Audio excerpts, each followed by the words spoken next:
Hello, everybody. Painting Dad here, and we are back with painting history. I'm gonna jump in real quick, and we're gonna do two quick things before we get to all these Tzaangors. For my own completionist's sake.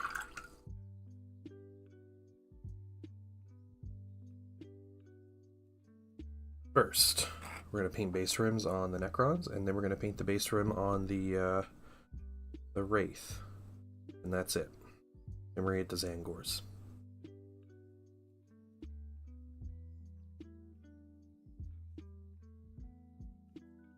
These guys will be ready for varnish.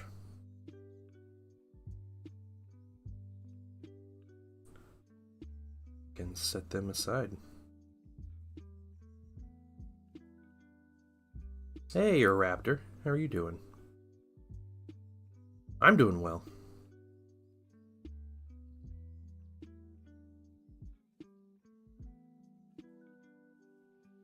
How are you?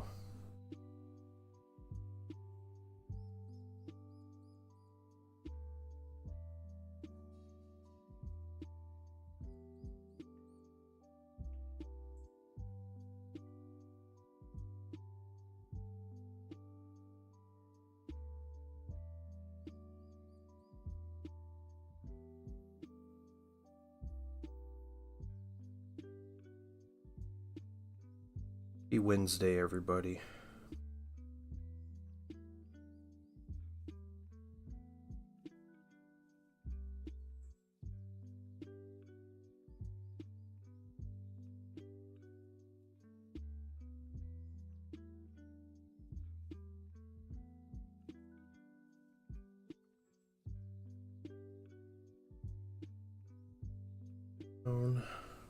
Doing fine. Stripping some paint and getting them prepped to try airbrush. Oh, nice. Very cool. Good luck with that. Rage, how you doing? How was the Armada game?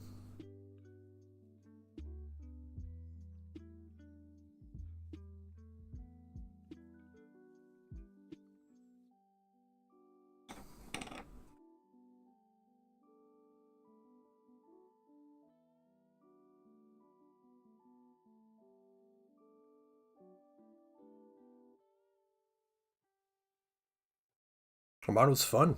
Okay. I lost, but was only by like 1 point. Yeah, dang. That's really good. Nicely done. You listened to the first two podcast episodes? Awesome, you're a raptor. Interesting listening. Okay, okay. Take that as a tentative, positive experience. I have, me and Zen recorded a third episode, so, and we're actually gonna, we talk about the tournament we went to. Kind of our thoughts on tournaments and the different things, so.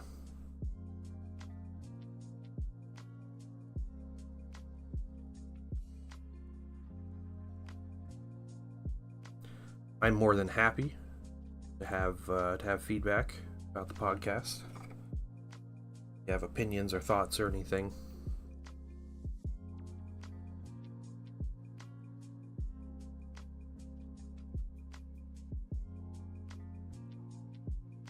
This next one for sure. Well, thank you. I appreciate that. It means a lot.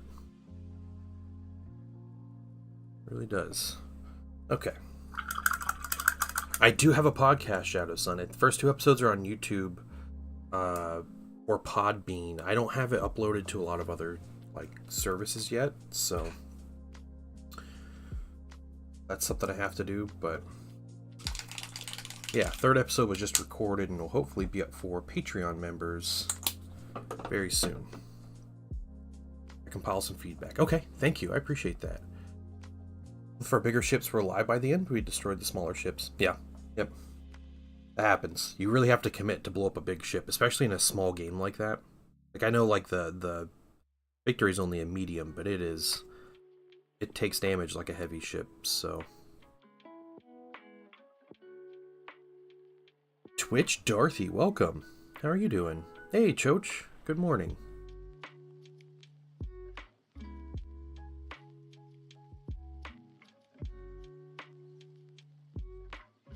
There might be a rant or two in every episode of the podcast. So, you know that happens. Keep that in mind. Let's see on Podbean. Just another... Okay. There's something for listening on YouTube. Okay. Yeah, that's fair.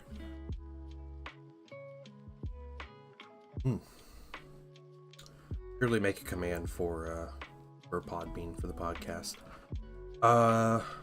Yeah, how you guys doing? I did see Magnus. Yeah, the Joy Toy Magnus. It looks okay. I mean, I think Magnus is cool, but like it very much looks like a big like action figure toy.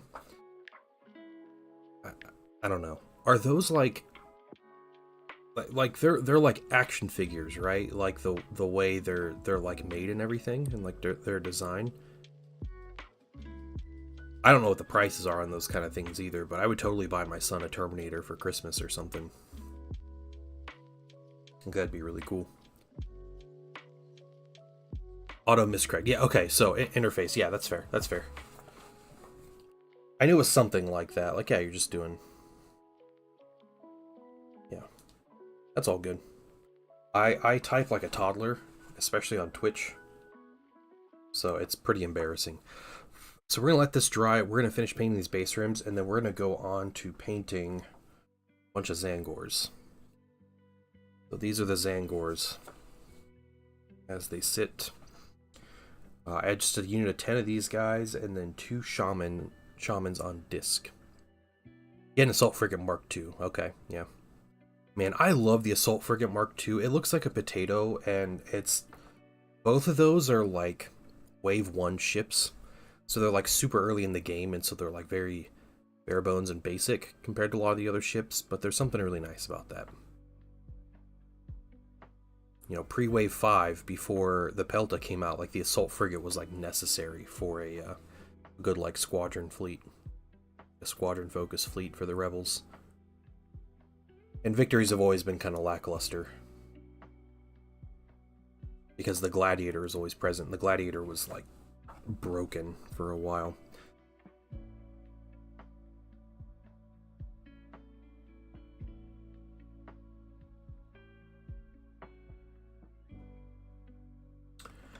So what I can do, look up these Tzaangors just to see.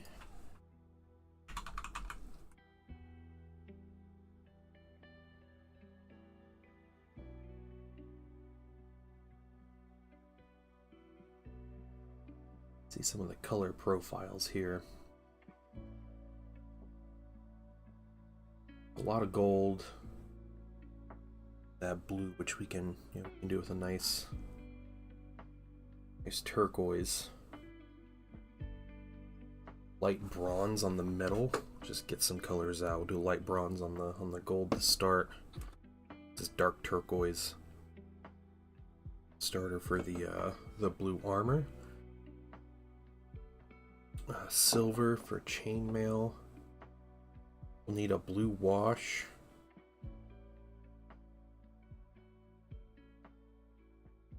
So that's a lot of it.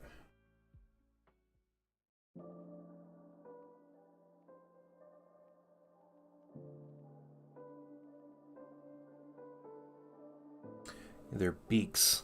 Some of them have beaks. Let's see, do you have a beak? You have a beak.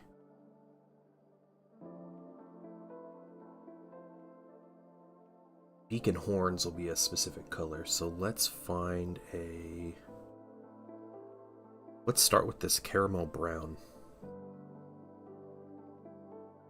There you go. It's a base color on that. Yeah, a good chunk have beaks, yep. Breeder and his Neb beak got destroyed, yeah. So my signature move in Armada past, I don't know, a couple tournaments I went to, past couple things I did, was I did a Nebulon B fleet. So I had 4 Neb Bs and a Pelta. And it was all this and like maybe 1 or 2 squadrons, maybe not. But yeah, I would just slowly trundle forward toward the enemy. And it's funny because Net Bs are like, they're super like fragile, especially in the sides. We have like one side shield and everything, but they're way more tanky than people give them credit for, especially when you have a bunch of them. So I would like bait people into like, bringing in their giant like bruiser ship into the side of my fleet, and that's like exactly where my fleet would want them. And I just destroy stuff that way. A lot of fun. Okay, Sky Drive. Just about. What about you?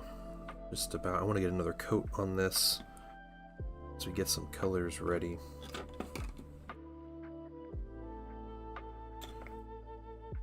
Dry.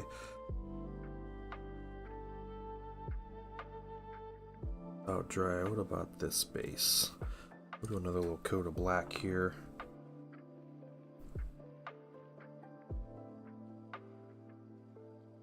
A bunch of Tzaangors use pallid bone on most of the horn, and then dark wood on the tips to get some contrast. Okay, that's good to know. I think I'm going to start with a darker base color.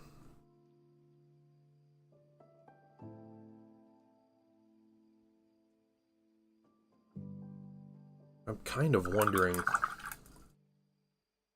I'm going to put a wash on their flesh before I do anything else, and I think I kind of do, just so I don't have to worry about details. Yeah, so let's do that. Color I'm going to use, let's see. We're got this Griff Charger gray. Did purple skin. Oh, very cool. Yeah, client requested these be like the box art.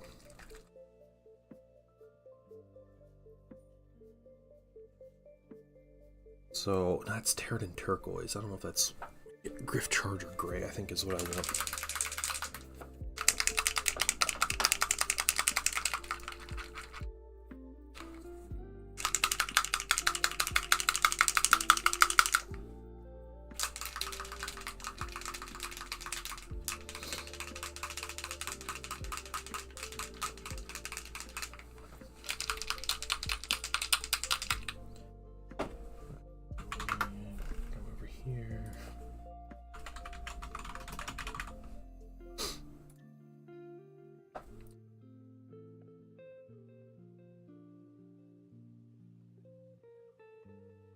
Okay, we have the Tzaangor Shaman out.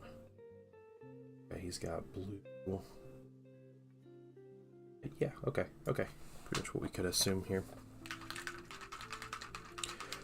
I have so many points both Rebels and Empires. Yeah. That is awesome. I'm excited. I just read an article about Armada from a friend of mine who ran like a blog website for a long time, and he kind of put his last article on the blog.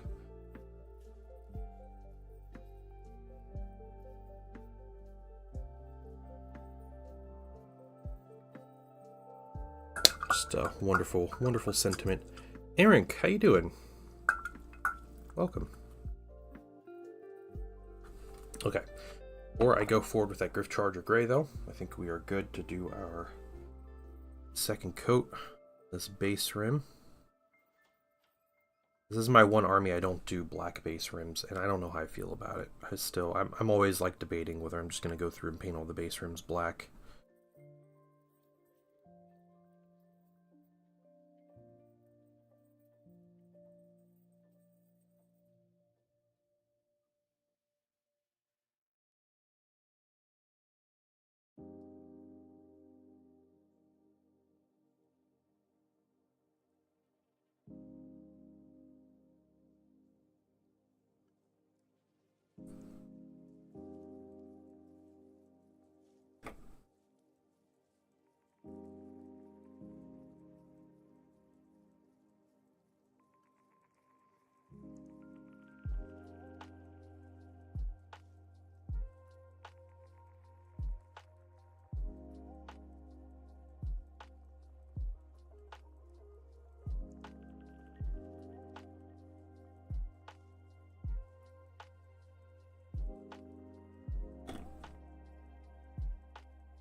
Okay, just 2 more. Then all these minis just need a varnish and they're done. Oh, pretty awesome. Productive day yesterday. Not quite what I was, I was hoping just the Tzaangors yesterday, but it works. Can't get things ready then.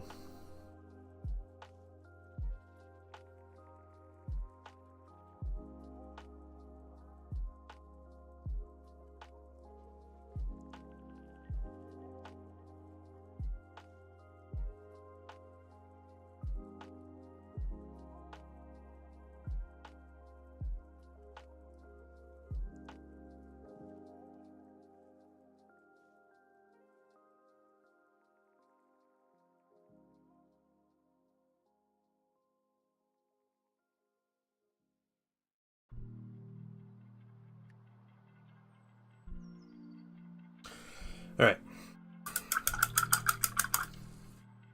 Necron minis complete.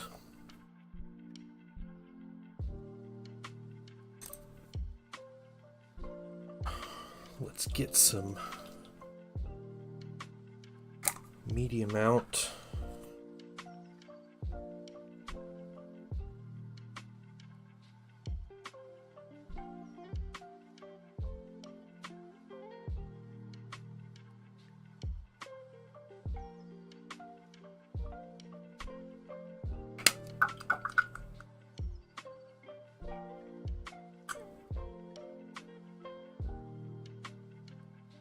What are we up to today? Seems like a pretty slow morning.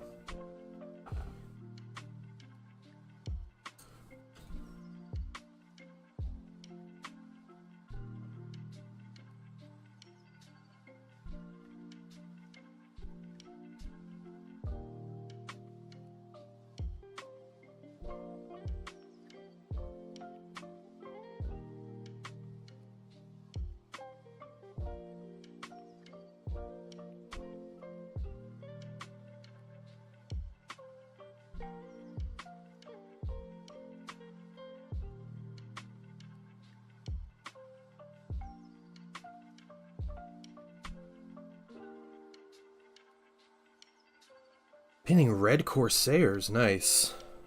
Making a renegade sorcerer. That's cool. That's cool. Got some rubrics chill with them. That's awesome.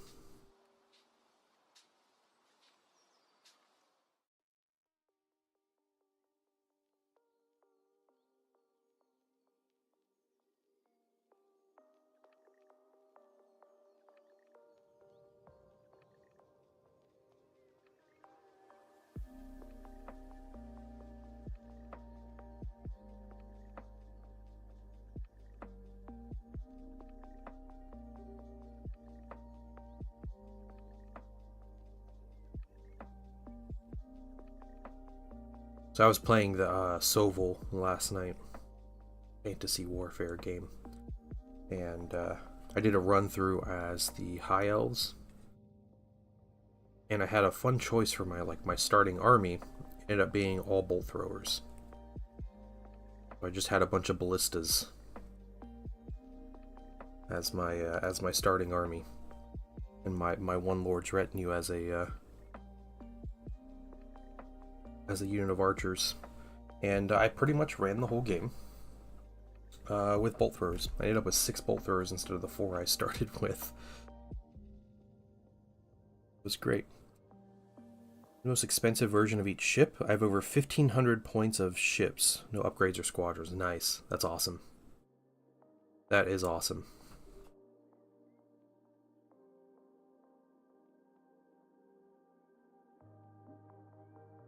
We got enough to mess around with fleets. That's the thing about Armada and X-Wing and those style of those pre-painted ships you just pull out of the package. You're always gonna have more than just a single fleet, right? Because it's so easy to collect that you just acquire ships so you can try new things, and how it works.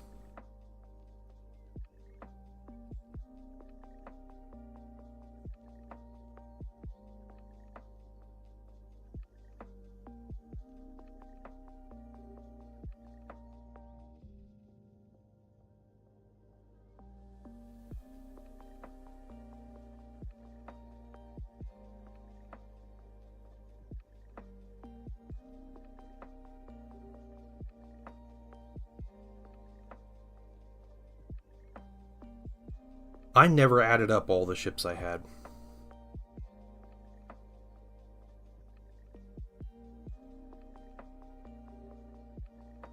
So I pretty much have at least 2 of everything. Unless it's the Super Star Destroyer or a some of the newer stuff. The Clone Wars stuff.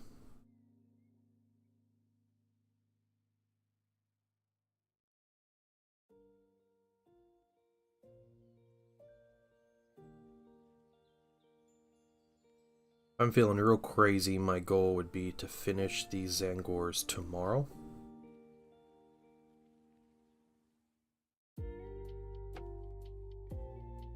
It's my crazy goal. I don't know. Depends how long some of this, like, Ram and Armor take. It is only 10 minis, though, so... a lot fewer than I'm used to painting. I'm painting over the sand stain or wash. Sorry, I've been working.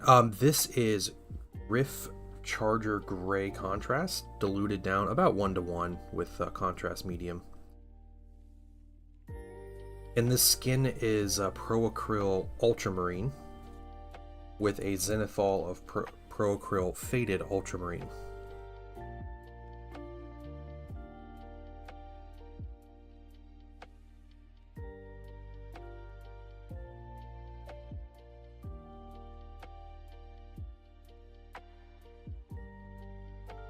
Yeah, no problem.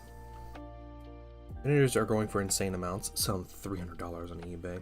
Are they actually selling for $300, or people are just listing them for $300?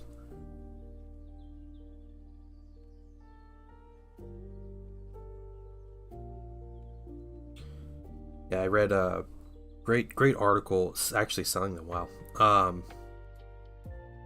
A great article from there's a blog. It was an Armada focused blog called Steel Strategy. I think they're originally like X-Wing and then moved over to Armada and everything. But the gentleman that runs it, it's called Biggs, and he's like Biggs IRL, I think.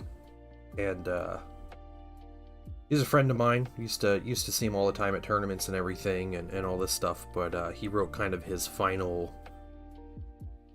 like goodbye article on there, and it's pretty great.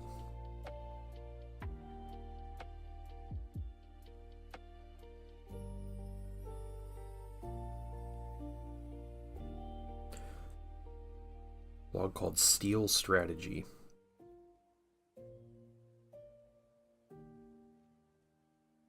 One Veterinary Republic starter set for like $450. Oh my gosh.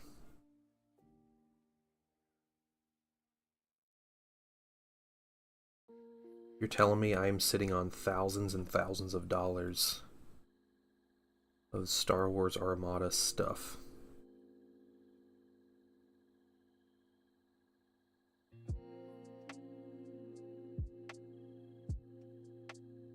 I'd never sell it anyway. I'd never sell it.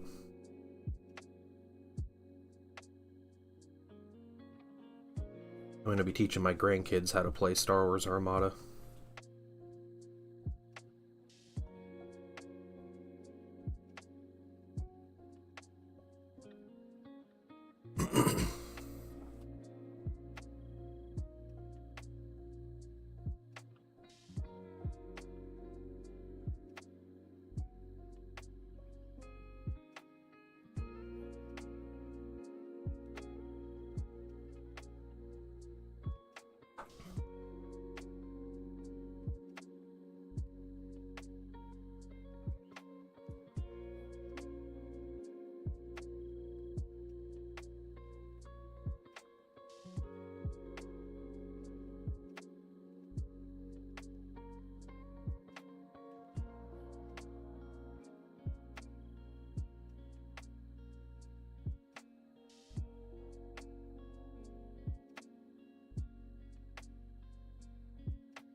I need to open a window. It's really warm in this room.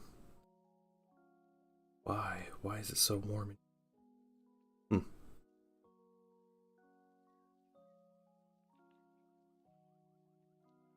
That's right. I need a color for their feathers.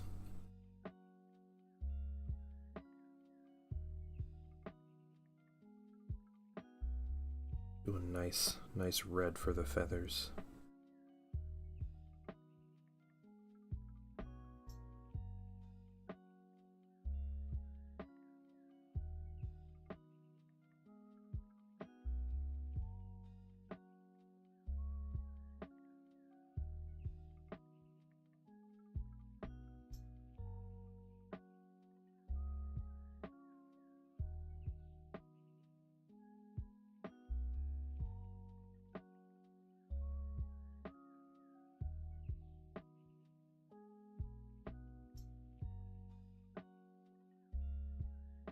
So, Rager, are you more of an Imperial Fleet person or a Rebel Fleet person?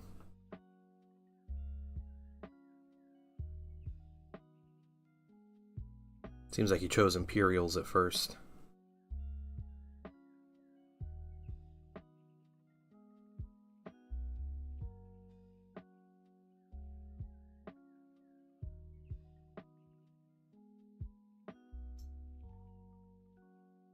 Haven't played Rebels yet, gotcha.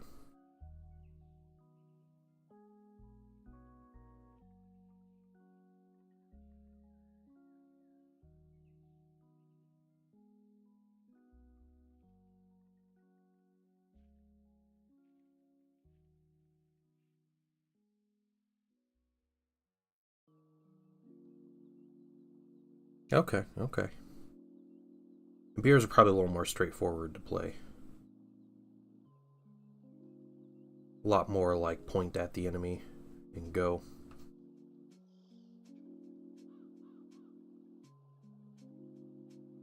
A lot of the early Rebel stuff, I think it's evened out a bit, but a lot of the early Rebel stuff it focused on doing the toilet bowl, what you do. Since they had better broadside attacks than the Empire. It was about going sideways and trying to circle the Empire while you shot at them.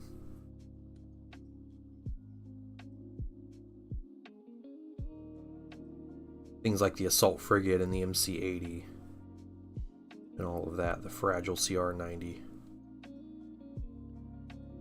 The MC-30, which is my favorite ship.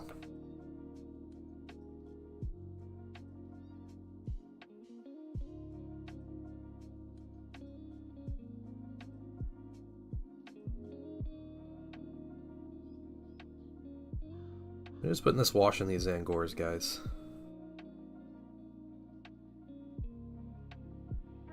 Hey, Zan, what's up, man?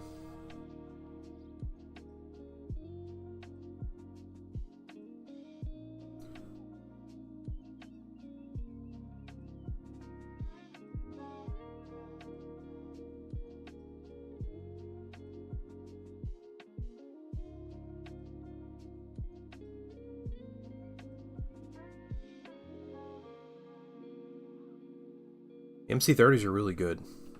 They're a lot of fun to play too. They can be really fragile or really tanky. They put out a lot of damage, and they have good upgrade cards, like an upgrade suite, like to choose. That can help you really just maximize damage or durability. Hey, retired 11B, how you doing, man?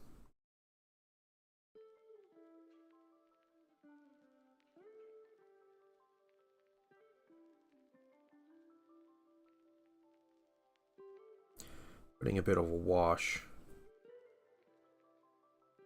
Tzaangors. Just Griff Charger Gray contrast. Diluted down with contrast medium about 1:1. What's my inspirational painting dad doing today? He's doing alright. A little tired, it's Wednesday, you know.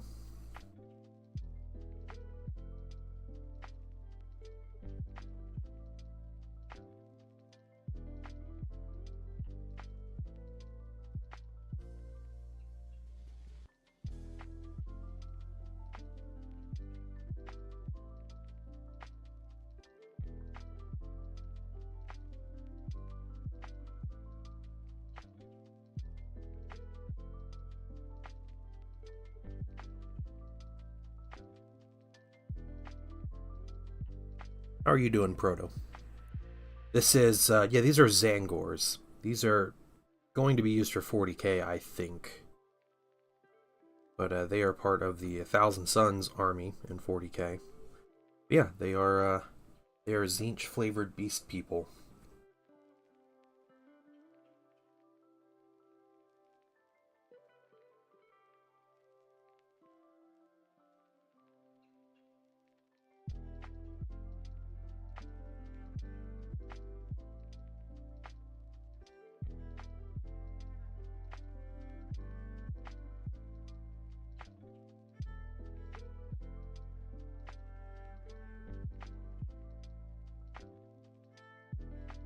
Every once in a while, it's too realistic, yeah.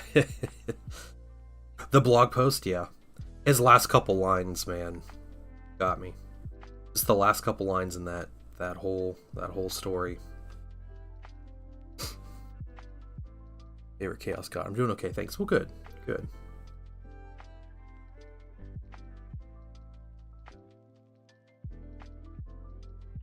Yeah, they did. They killed the unkillable game.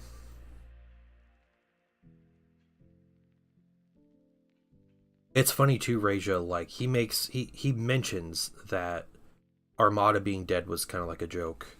But it wasn't just a joke, it was like the rallying cry of that game since Wave 1 came out. Because the first wave, like the core set came out, like the whole, starter and everything, and then the first wave of ships and the second wave of ships didn't come out until 8 months later, something like that. And so it was always everybody's just saying Armada's dead, blah blah blah. But like, it was easily like the biggest meme for Star Wars Armada, how that game was dead. And yeah, and then it just kept going for years and years and years and years and years. And then AMG just decides we're gonna kill this game. Like, officially. It did get dumped on them, but doesn't mean they handled it like crap. Yeah, ultimately it's Asmodee's fault, but...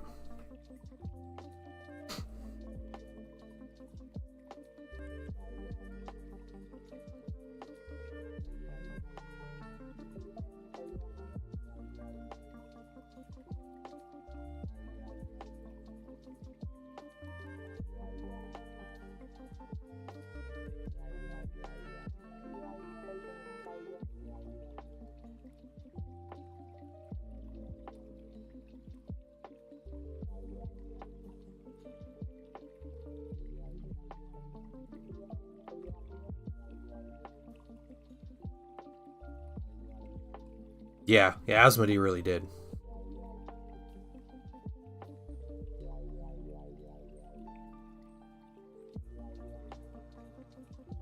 People talk about how GW makes dumb decisions and hates money, but man.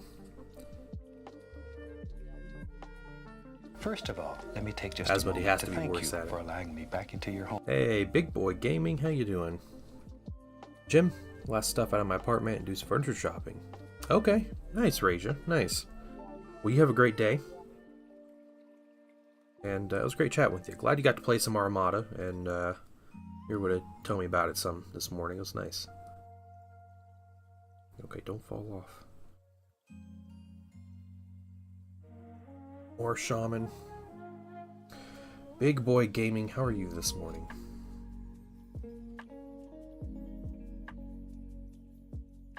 Nice Wednesday morning.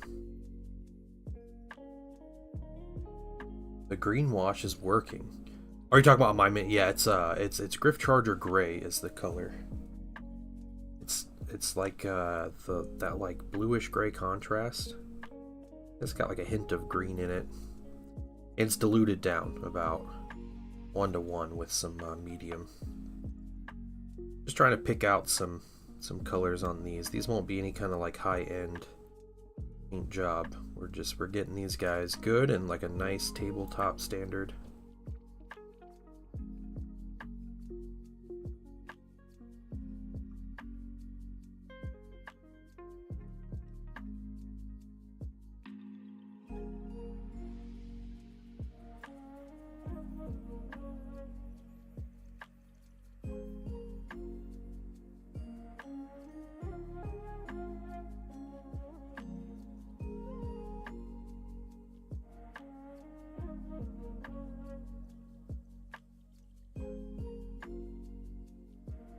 Yeah, you doing that, Zen? Yeah, dude, you gotta be real careful with your timing. Like your unit activation. That's the big thing about that game, Zen, is since it's alternate activations, it's all about like which units you activate first to like bait the enemy into moving somewhere. That's one of the big things. Like we were playing last night, and that was one of the things that was like helping me to win the game. Yeah. All right, I'll be back in just a second, guys.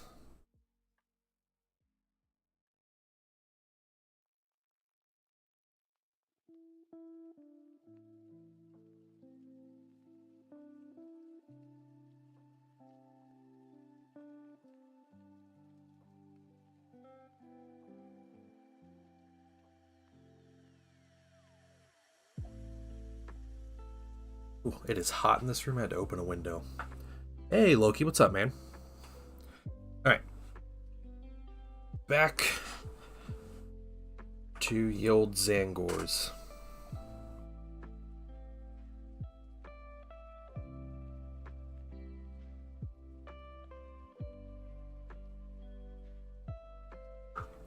Made to dry. We'll move our Necrons over. So finished up their base rims. All they have to do is get some varnish. Got a bunch of Necrons, and they have this cool little wraith. Yeah, it is Zen. It is. I agree. Something like Knight Shadowstalker's kit. Very nice. Okay.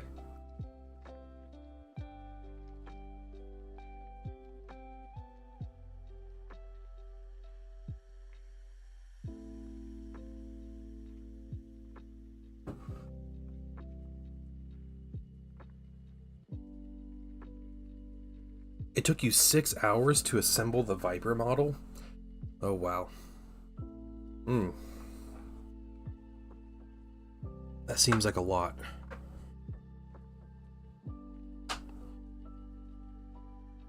Okay. We have... Let's see, we can get out some of these other colors. We'll do... Dark warm gray on there.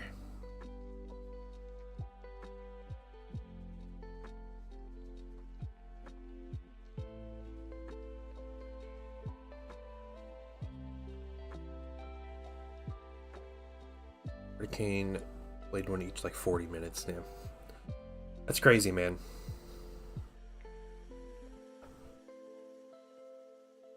Dark plum. We can do some dark plum for feathers. I'm trying to pick out some colors here.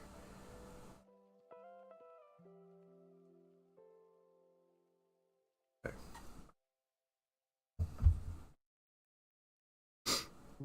I think I want to keep the skin with just the contrast. I don't think I'm too crazy about extra dry brush or anything. We can always highlight it up later. Edge highlight. I've been really enjoying this color. Dark turquoise.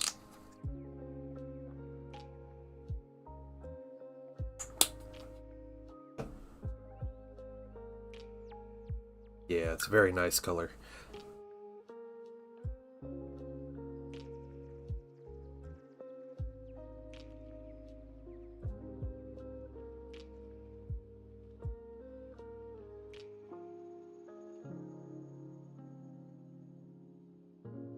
We could be a little sloppier with this because we're going to go in and hit this trim with some metallic here a little bit.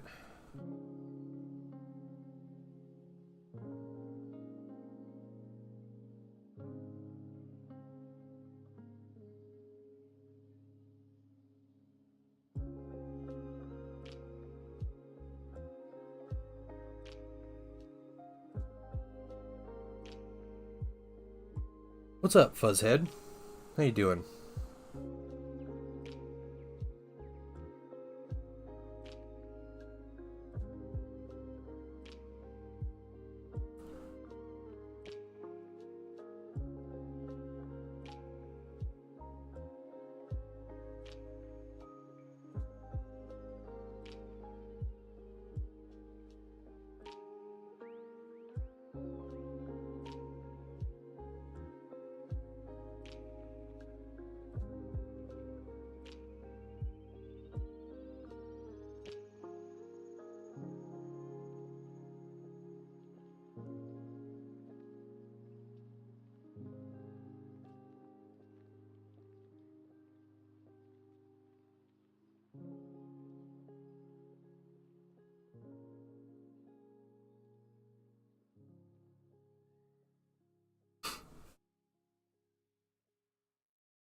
We watched the new Acolyte episode this morning.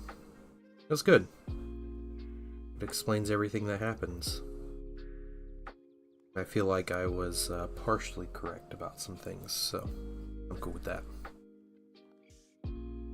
I liked it. I mean, it was fine. It was fine for like answering questions. I don't think the episode was like super exciting or anything, but you know, like the show. That's fair.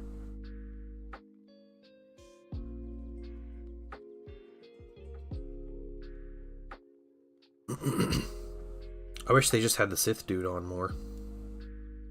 They just need that guy.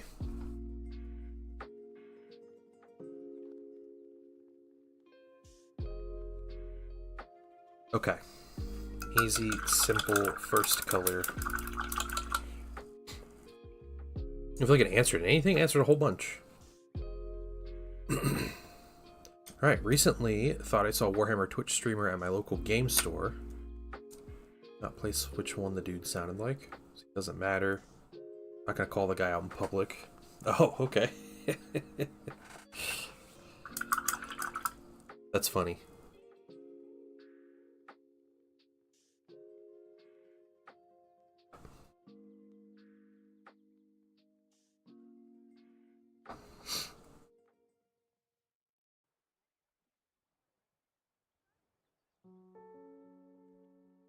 Hey, Spill Paint Pot. How you doing this morning?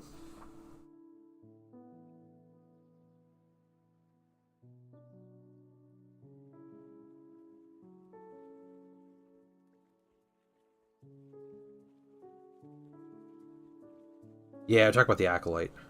Newest episode. I don't want to spoil things, so I don't want to talk about it too much. It was basically like that, you know, penultimate episode where they reveal, kind of answer the questions that people have had, or that they presented in the show.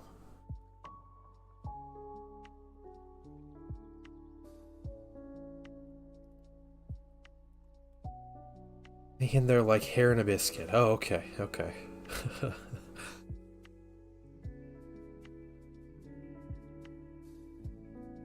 Good luck getting through your crazy day.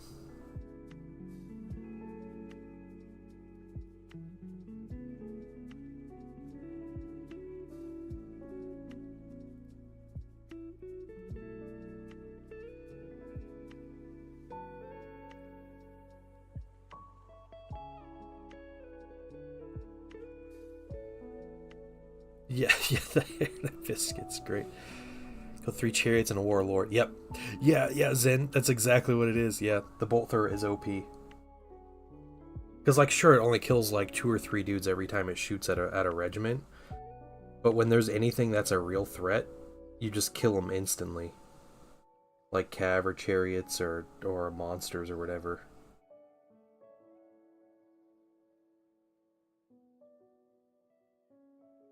Yep. Yeah, and the dragons. Now I need to do an all cannon run for the Empire.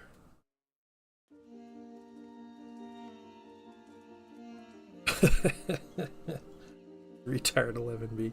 Are you playing the same game, or are you just in general like Warhammer Fantasy? Like,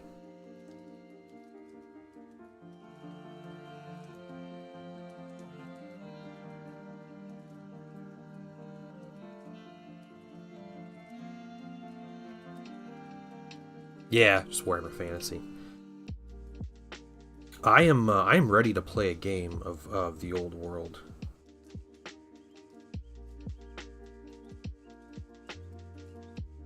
I finally have my movement trays all finished.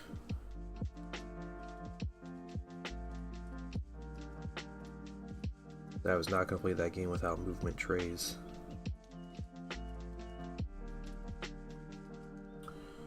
Right, I think that's it on this guy. Okay. White Bolt throws Rector Dragon. Yeah. All I'm hitting on 2s, rerolling 1s. Elf Lady has an upgrade that lets my opponent reroll successful save throws. Nice. The best spell for that army, and I got this really early, I was really lucky, It was one that you pick an enemy unit and it stops them from moving for the turn. So you just get an extra turn to shoot at a big threat unit.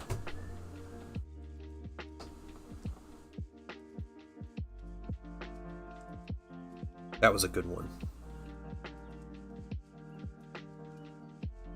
But you know, it's always random, like what spells show up or what things you can get. So.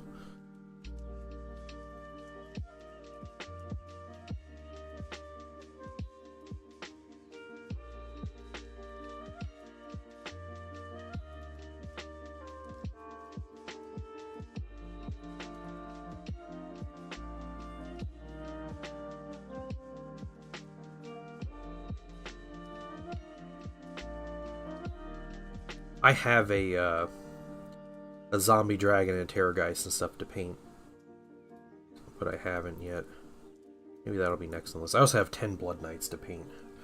It's something else that's like fun that I've wanted to work on.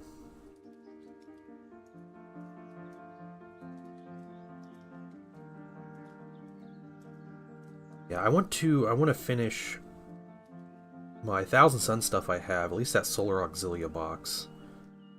A big battle group box. And then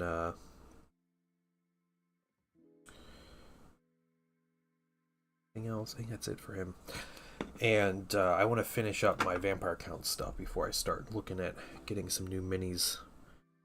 Trying to be a little disciplined here. I spent last month getting a lot of Ultramarine stuff to get ready for that tournament.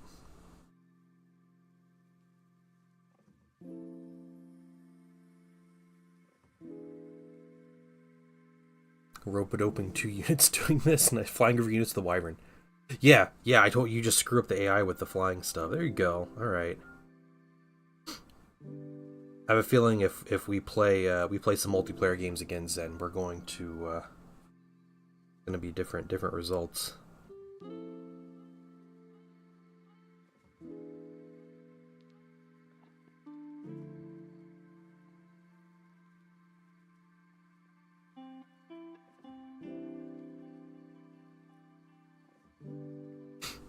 Yeah, Retired 11B, we're talking about a game called Soval Fantasy Warfare. It's a free game on Steam that is Warhammer Fantasy, but on PC. That's what the game is.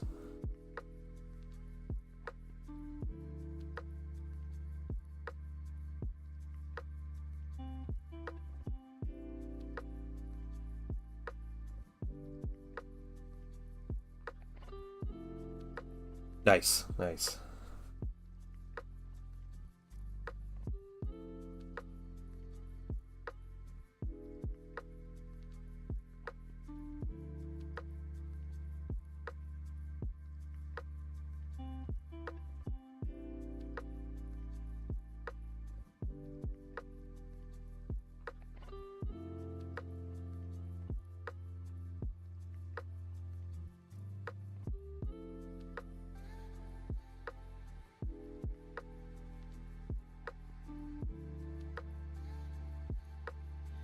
Cloth can be like a white color. That's what they're doing.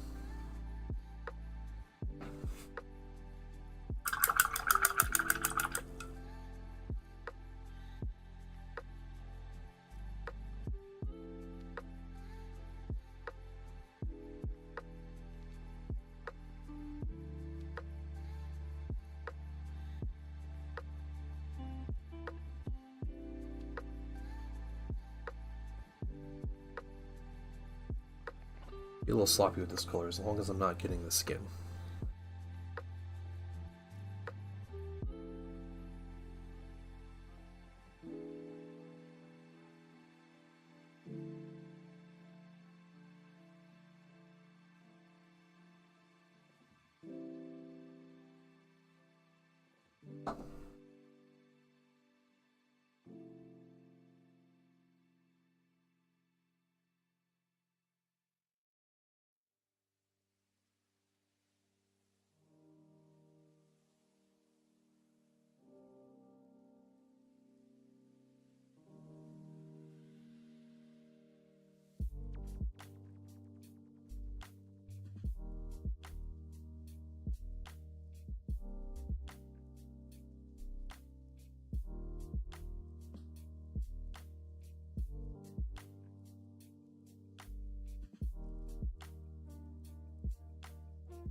Well, the molding is very weak on these minis. Hard to see details on like the knee pads.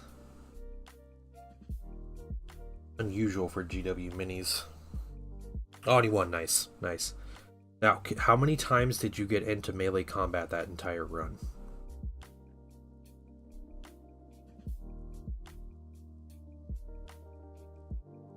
I did a run. I think it was less than 5 times I actually got into melee combat.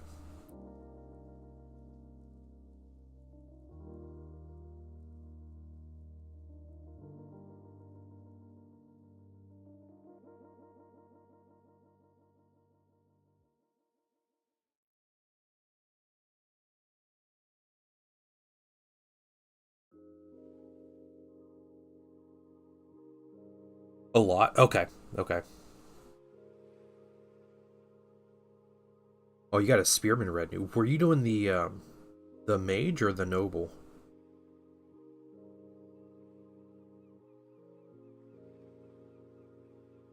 You did the noble. Okay. Okay. Nice. Yeah, so you had a more melee focus. The mage, I think, gives you an archer retinue, so... Which seems to be how it goes. Like, if you pick the wizard character, you get, like, the more ranged focus retinue. Except for, like, the Abyssal Knights, or, like, the Chaos Warriors or whatever.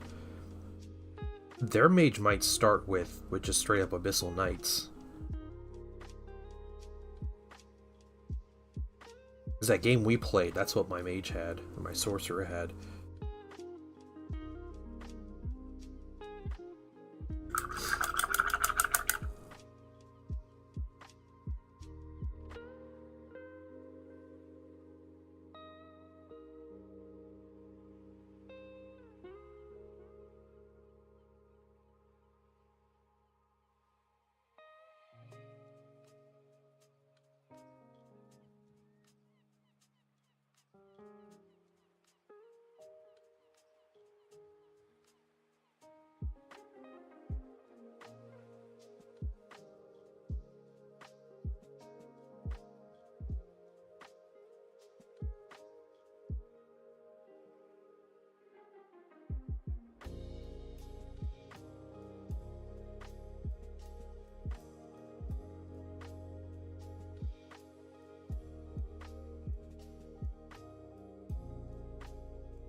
Hey, Gosu, what's going on, man? Good morning.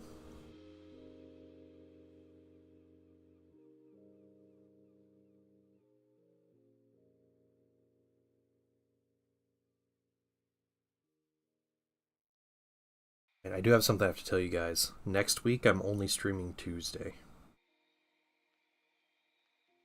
Got a bunch of family stuff going on, so I'll be out until the following Tuesday. Getting my day started. Scheme of Imperial Knights Army list. Oh, cool. Alright. You can't leave us. Yeah. There's quite a few knight players at the tournament we went to.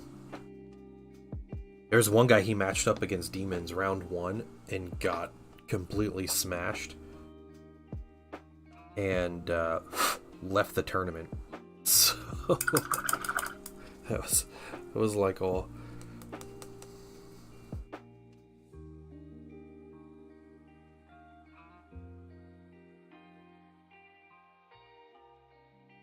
It's pretty funny.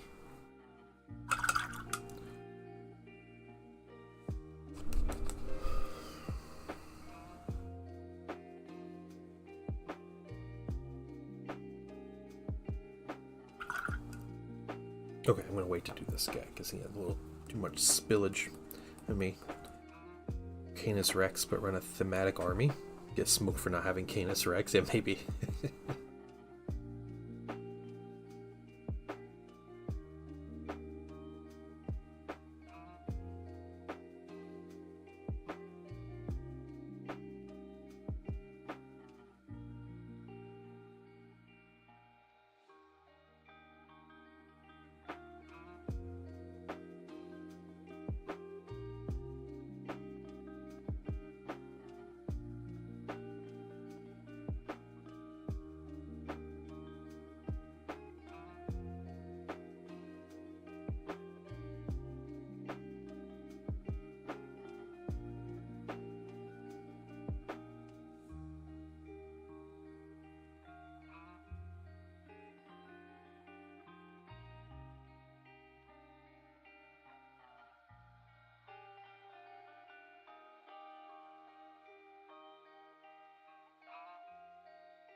Getting this dark turquoise down.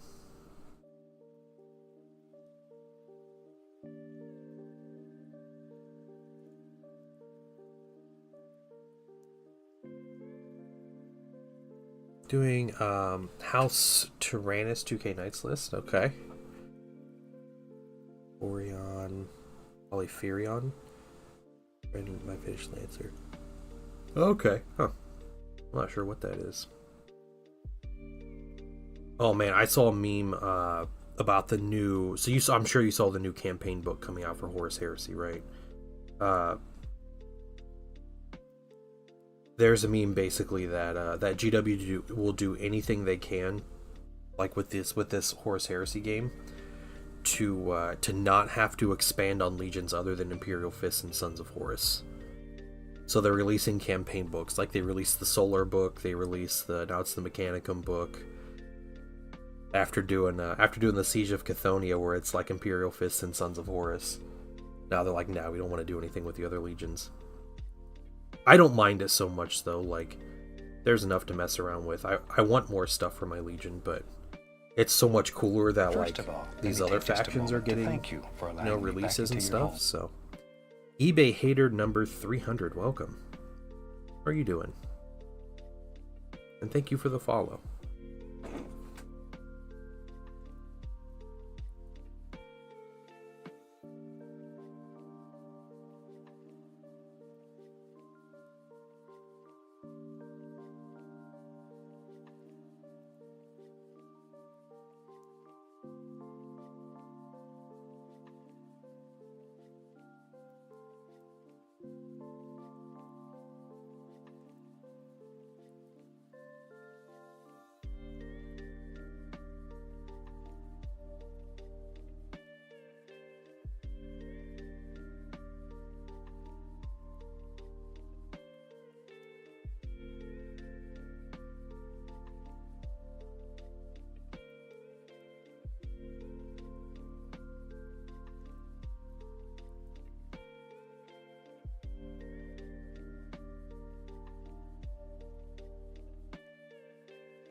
Ted's got nothing, so we have his bracers here.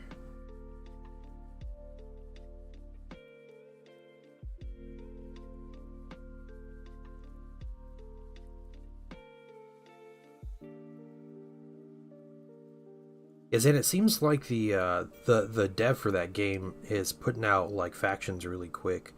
I imagine the next one he'll do is either Chaos Dwarves or Dark Elves.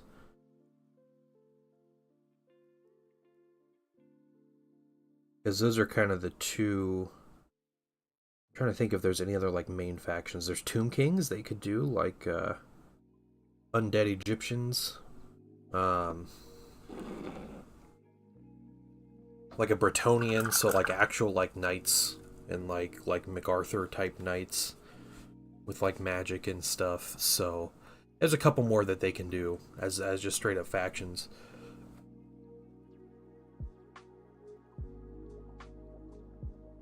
But I'd like to see him, like really expand on some things. I know it's a lot to ask for that free game that's like, is what it is, but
I'm new to Warhammer as a whole, so most turns relating to it fly over my head. That's okay. That's alright.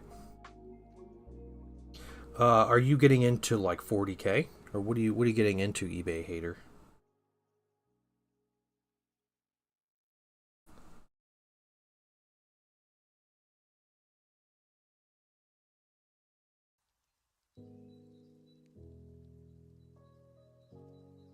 I know there's Age of Sigmar and the Old World and Horus Heresy and like all those different games. Most people it's 40k. But 40k. I think I own one of the games on my PC, so I have some familiarity with it. Oh, cool. Do you remember which game? I'm curious. Curious which game it was. Let's see, he's got Dawn of War, Space Marine.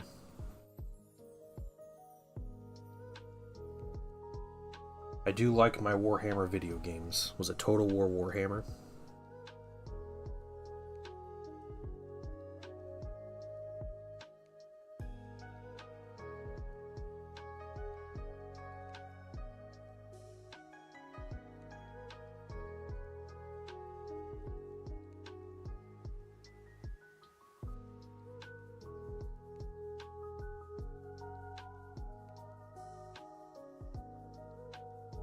Hey, Easy, how you doing?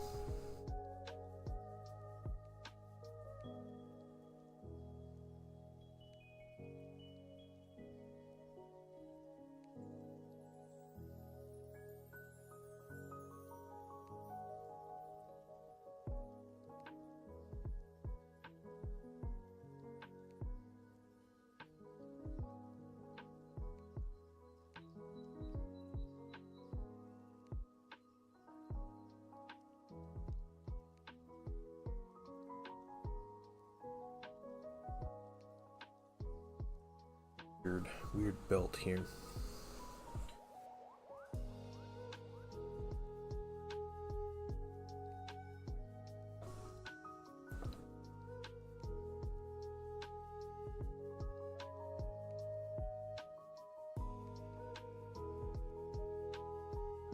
Guess it's more of a back brace than a belt.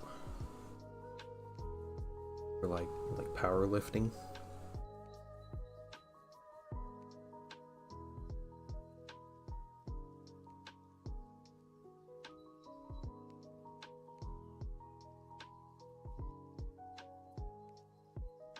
Okay. Dawn of War 2. Okay. Yeah, Dawn of War 2 is good. It's a really fun game. You get like the lore on... Yeah, you get like the lore on some of the different factions and stuff. Playing that. Yeah, it's a Zinch Cummerbund. That's true. That's true. I was thinking like a WWE belt, you know? Like they won their title belt. Kind of like that.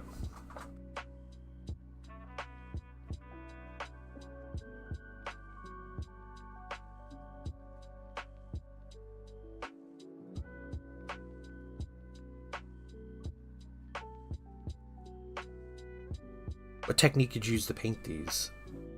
So, let's see, I primed them in the airbrush. I base coated them with the new Pro-Pro color called Ultramarine. Absolutely beautiful color, by the way. I was blown away by just how nice that color was.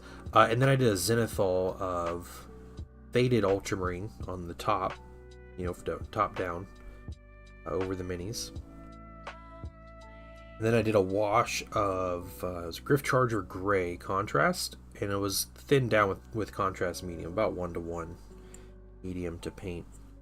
I washed over the skin, which you can see is still drying on some of these guys, so.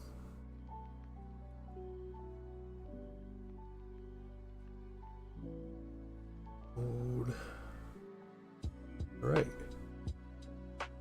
Oh, we need to get his helmet here.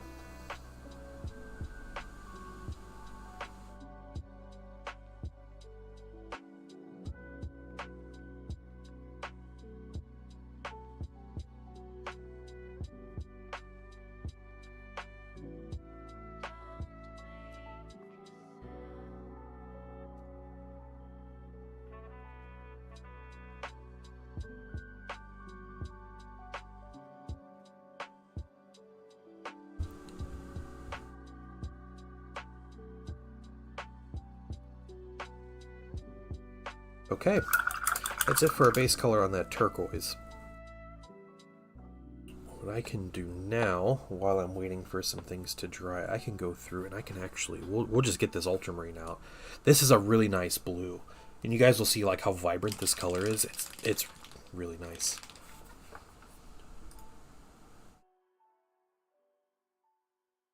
Yeah, I'll do this and I'll wash it down.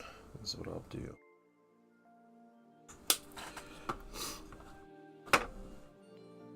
Probably could just start with a darker blue, but this color is so nice.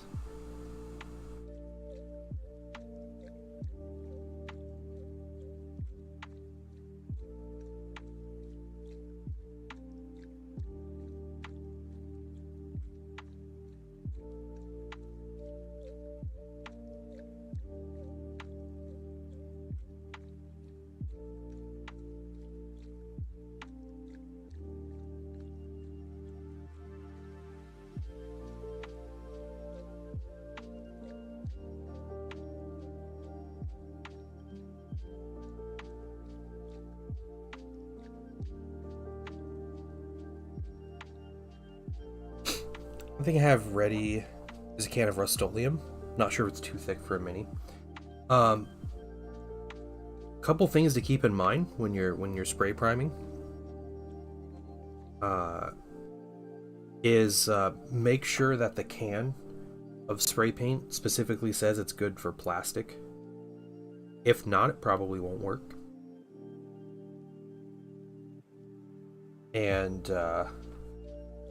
And the other thing is like how you use the spray paint. So spray paint can be a little finicky when you're priming minis because there's a chance it can get on too thick or it can dry before it touches the minis and stuff. When you're dealing with like little details like we have on our little plastic figures, you know, it could affect a lot. So making sure that you're not too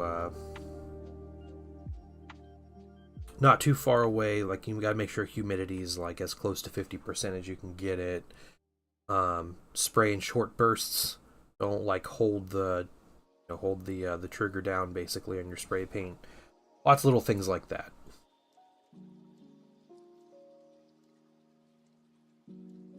And keep in mind that primer does not need to fully coat and color the miniature.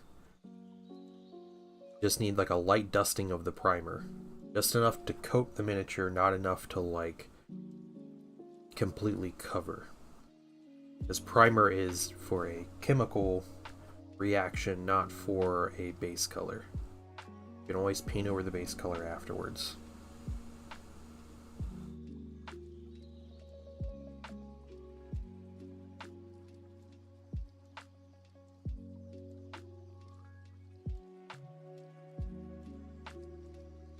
Okay, just a little fun thing there.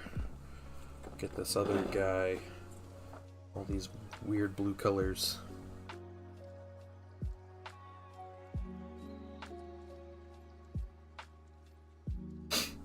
Brush on primer.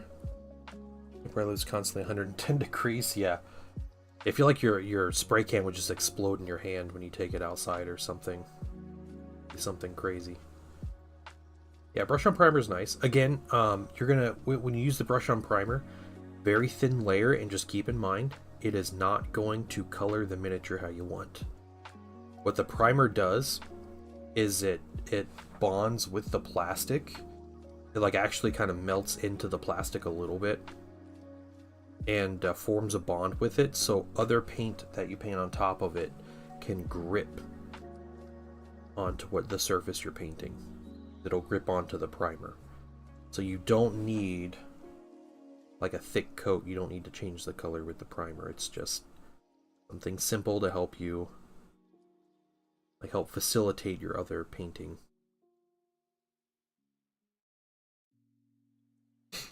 Just tell me he looked at some data. It took 5 minutes.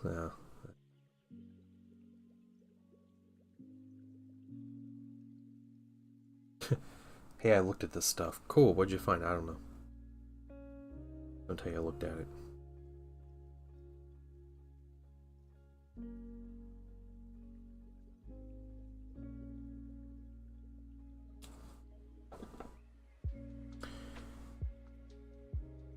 blue.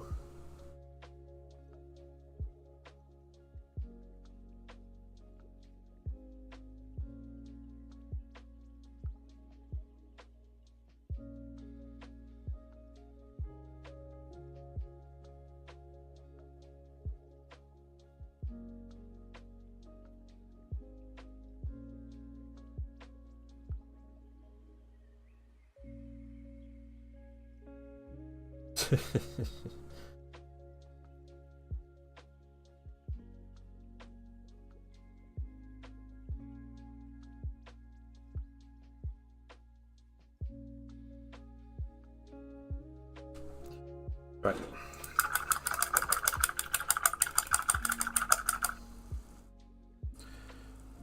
Next color, while that is all drying, I think we're gonna get our silver.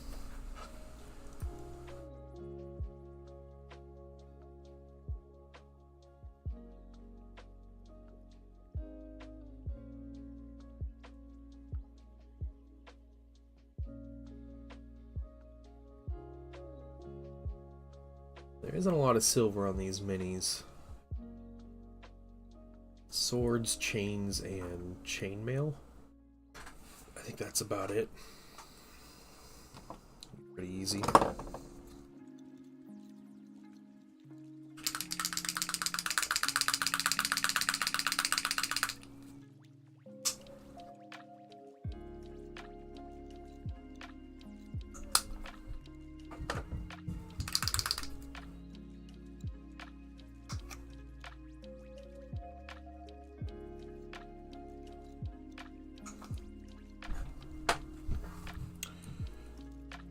Okay.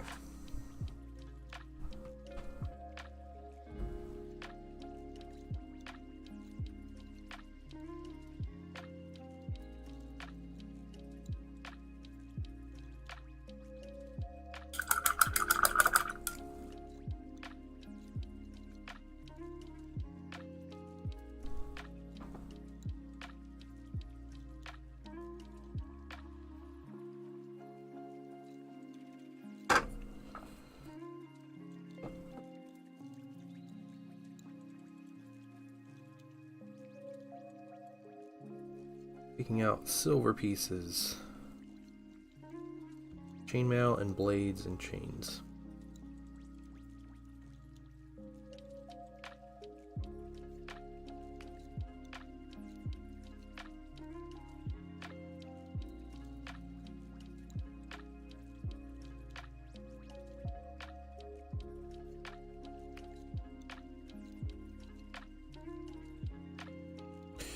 I remember going to my local game store and seeing the price of some of the minis, thinking they were insane.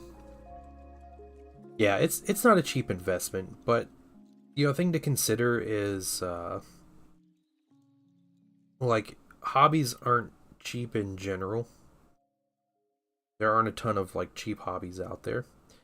And for Warhammer, depending on what you want to get out of the hobby, it's like the startup cost can be a lot, but then afterwards it's not terrible, like hobby wise.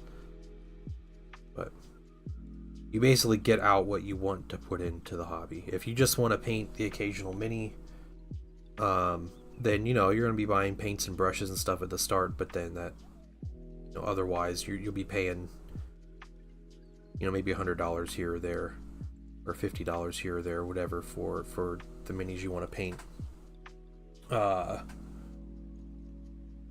Or like if you want a game, like obviously there's like an army to buy, and so like you're working toward an army. But then again, like if you're gaming and you're content with just the one army, like you have obviously the upfront costs, but then once you own like a particular character or a particular squad of minis or whatever, it's not like you have to keep buying to keep that unit.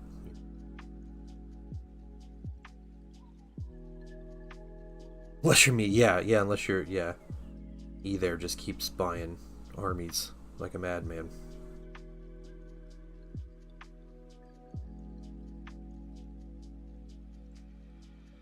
Okay, and then little chains, we're back, alright.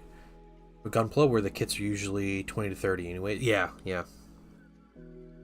Gunpla's really cheap compared to Warhammer, I'd say overall. But the thing about Gunpla is like you buy your kit, you put it together, and then you kind of show it off. But then what I see from that hobby is people are buying lots and lots of kits, and you kind of like set them up in a display or something like that, and like they're really cool. But yeah, that's about it. Like what's cool about Warhammer is you put all these minis together, you paint them, you spend this time with them, and then you can play a game with them, which is cool.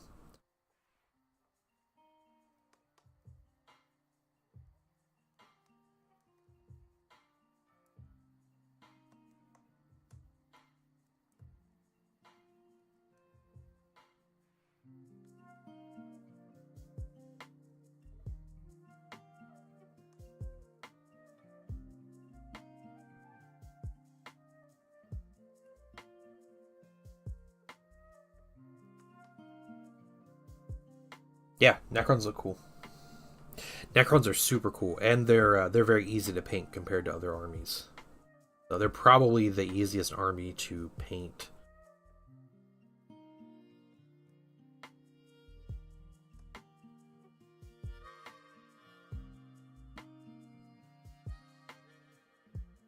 Because you can do a lot of things to simplify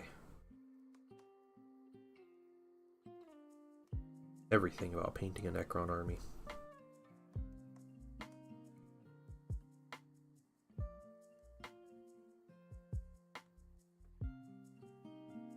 I have to show you this.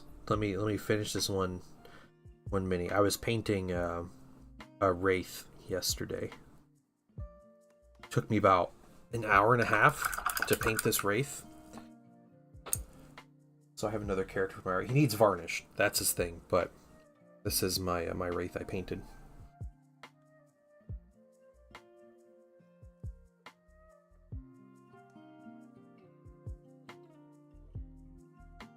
So I'm happy with him. Looks a little more desaturated, I guess. I haven't got him on the board at all. I have a bunch of movement trays that someone locally printed, and I finally got them like varnished, and they're kind of like painted really basic and everything. So they're ready to go. And I have like my army is able to be put on the table now. So I just need to find the time. Yeah, I just need the time to get the game in. I've just been committed with a lot of stuff, I got a bunch of family stuff coming up, so I don't know when. I haven't painted any big monsters for my army yet. I own I have a Terrorgeist and another kit that I'm gonna make a Vampire Lord on a Zombie Dragon. So that's something I have to paint. I have 10 Blood Knights I need to paint still. I have a bunch of stuff to paint, but you're going to Gen Con? Very cool. You gonna play at Gen Con?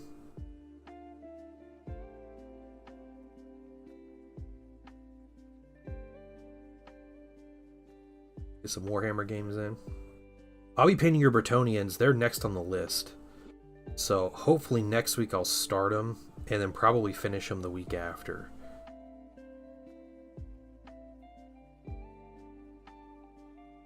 That's what I'm thinking. If I don't finish them, yeah, no, I won't finish them next week. I said, got a bunch of stuff going on. Yes, I did. It was what's that? The color. It's like the black and yellow color scheme, right? I can't remember off the top of my head, but oh, I'm sure the color scheme itself is possible, whatever it is. It's like Paravone or something. Yeah, black and yellow. Black and yellow is really nice. I can do that. Your minis probably won't look as good as that mini in the picture, but they'll be that color scheme. They'll look good.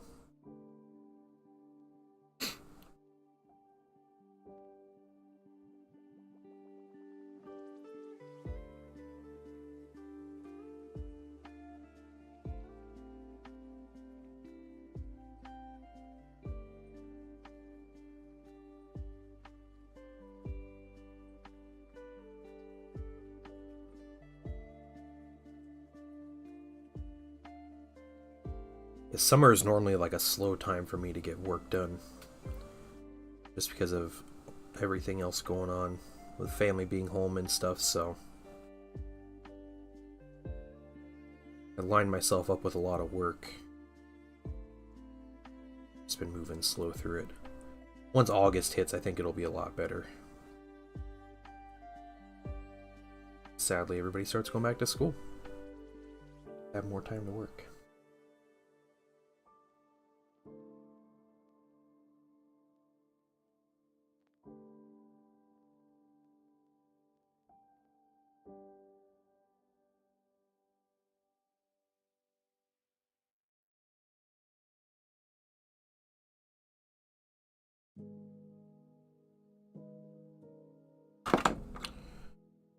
Let's get here. Yes. For scale, I guess. It's not chainmail.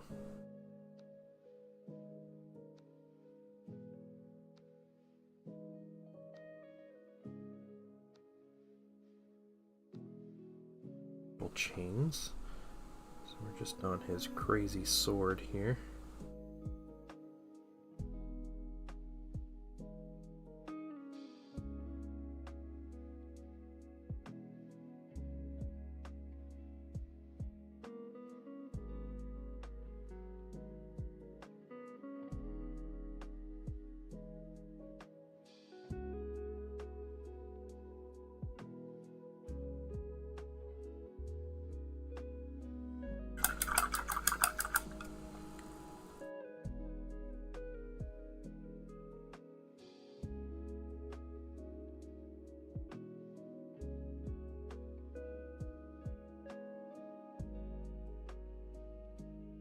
They're kits for paints. Usually they're just best to buy them individually.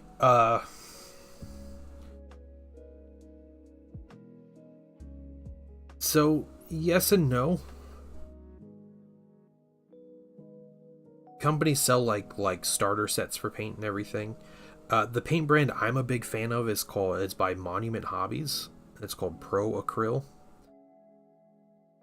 And they sell sets of paints. But they also have a thing on their website, if you order from their website, if you order like 8 individual paints, then they'll give you the price for it as if it were a set. So you get like the added discount. These are the paints I'm using today, so I'm just a huge fan of their paints. The most common one, if you're in the Warhammer hobby and you have like a Games Workshop store, or just kind of any hobby store near you, you're probably going to see a lot of Citadel paint, because that's made by Games Workshop, which is the company that owns Warhammer. So you'll see those. They're generally like they're fine. Their paints are good. They're really thick, which takes a lot of thinning and kind of some learning curve to them, and they're expensive. But they're available. That's their big thing, is their availability. Again, I don't use a lot of Games Workshop paint or Citadel paint anymore, ever since I started using Pro Acryl. But yeah, and they sell starter sets. Citadel doesn't usually sell like different sets of paint. It's normally just individuals, and they have like a starter set, which I think might be like lower quality paint. It's like a whole weird thing to be kind of iffy of, but yeah, you can find sets of paint. It's not always the best way to get into it. It might just be you pick out 5 or 6 colors that you want, and you just go buy those 5 or 6 colors instead of trying to like find them between a bunch of different sets. Use Tamiya though, and that was brief. Yeah, Tamiya paint is not great. Tamiya has some questionable quality on a lot of their stuff. They have some stuff that's amazing, like their extra thin cement and like Mark Fit are like products that I use of theirs. But yeah, there's a lot better stuff out there than both Citadel and Tamiya. I have many opinions about Army Painter. Most of them are negative. So People that stick around here for a while, they eventually catch me ranting about Army Painter and how not good they are. But that's just me. The Army Painter's another one. They're available and they're cheap. But they're definitely a brand like you get what you pay for. And my experience with the Army Painter is more of frustration than anything else. So I've had issues with multiple Army Painter colors where the label says something and they put these nice descriptions of the color on their bottles now, which is really cool if they don't tell you like exactly what the color is. But then the description and the color name are completely different from what the actual color becomes when you paint it, which to me is deceptive. Like I feel like that's really bad business. But I also know people that really like Army Painter and that really enjoy their paints. So I hold no judgment for anybody that uses Army Painter. Again, they're cheap, so you know, if you're starting off painting and you have a bit of a budget and everything, it might be best just to start off with a cheaper paint. Especially if you have like a local store near you that sells it. You don't have to worry about like shipping cost or anything.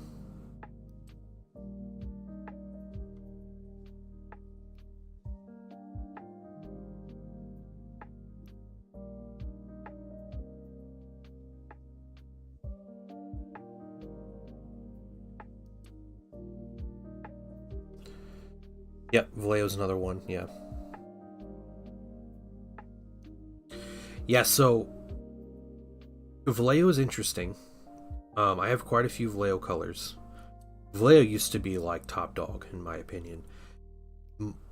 My complaint about Vallejo is the paint line itself is inconsistent. I think they really shine with their like more natural colors. So, you know, they're greens, they're browns, they're grays. Those colors they do fantastic, and I think it has something to do with like their roots as like a historical like model painting company. Also, their metal color line is really good, just called metal color. Especially through an airbrush. Painting those on, I don't like them, but through an airbrush, they're some of the best metallics you can use. But then you get into like other colors, like their blues or their reds, and they're not good. They have terrible coverage and just weird properties. They clog up really bad. Yeah, there's some strange things about their paints. How does AKA compare to Pro Acryl? I have used one AK paint in my life. Nobody around me sells it, so I've never had the opportunity to give it like a good try. The one AK paint I've used is their clear red. It was for my my Thousand Suns and stuff. It's a good match to Tamiya. The weird thing about that paint is you have to let that clear red paint specifically, it has to dry for at least like 24 hours before you put on any kind of varnish over it or before you touch it. If you start painting over, even if you varnish it, like, you know, you airbrush it, it dries, you varnish it, and then you paint over it, that clear red color bleeds through the varnish, which is really weird. It's like really tacky for a long time too, but like it'll bleed through the varnish into your paint that you're painting in, which is really strange. It's a strange property. Otherwise, I've heard good things about AK and like Scale 75. I've heard good things about those. Just that specific paint has a really strange property to it.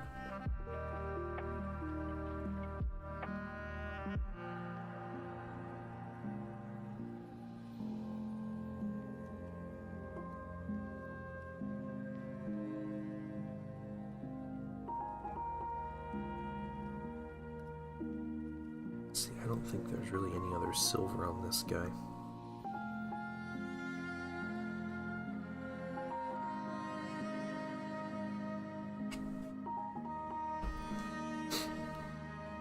Sometimes Easily reactive after they dry. Yeah, that's basically what this one was doing. But it was just weird that it was reactivating, but it was from under varnish, which is something I have never witnessed or heard about before.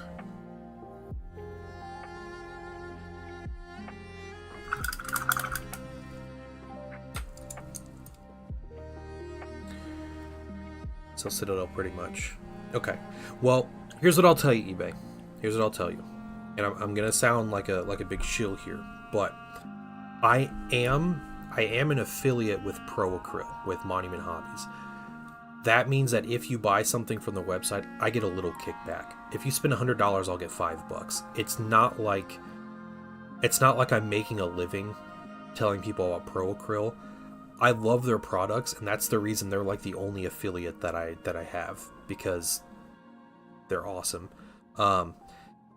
If you go to their website, I have !PA is a command I have in the chat if you type that out. If you go to their website, I have a coupon.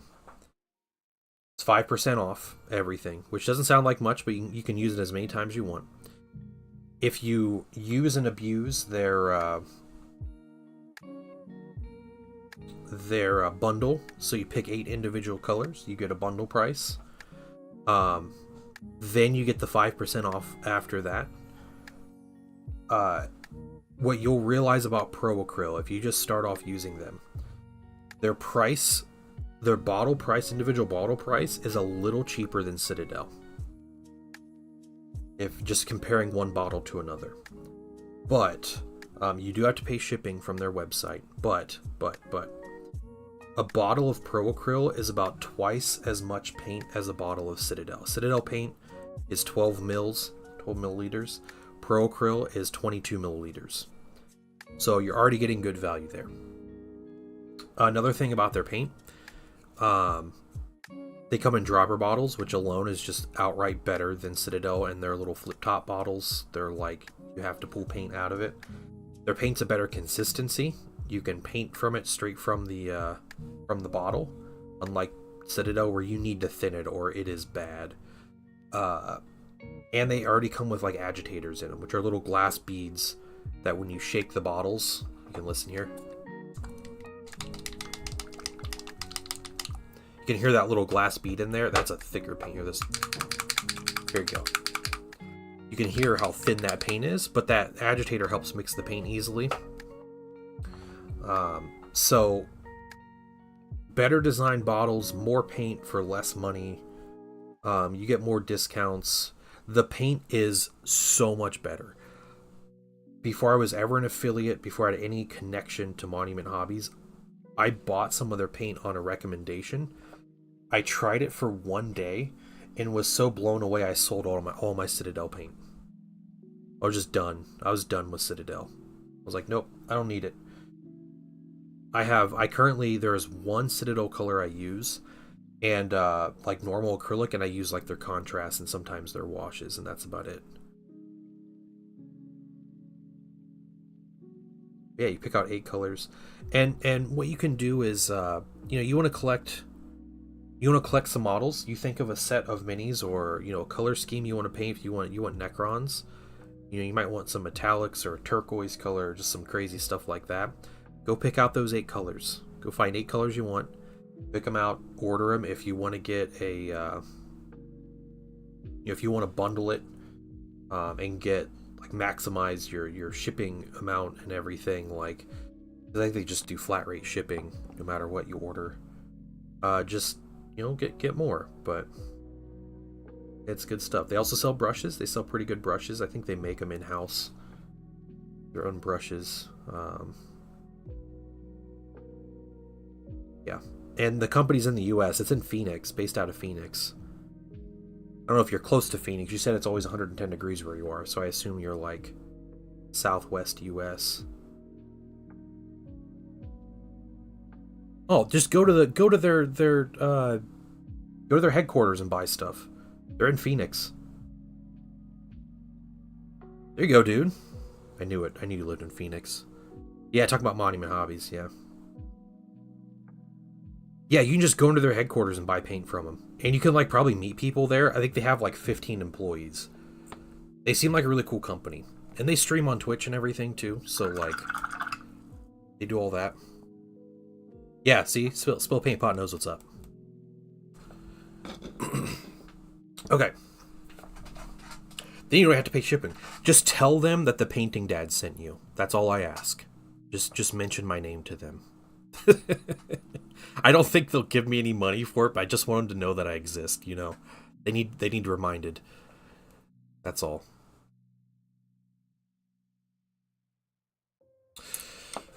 Alright. Next color.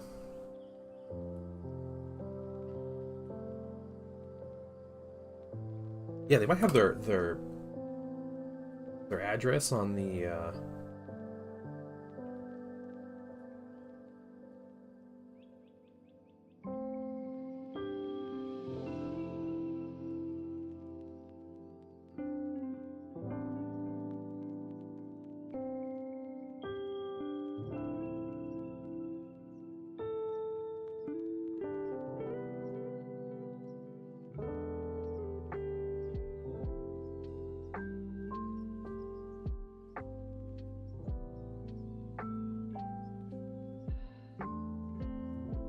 Hey, hi diddly ho. Neighborino, what's up, Spill Paint Pot? And Cody, how you doing? Over 1 day trip time to Phoenix by plane? Okay. Alright.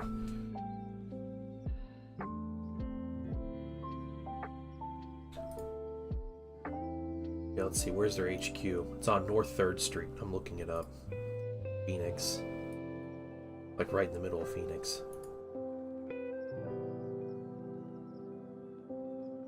Yeah, that's hilarious. You live in Phoenix. They have a bunch of retailers that sell stuff for them in Phoenix. Yeah, there's a bunch of places all over. Just go in there and say and ask them if their paint is better than Citadel.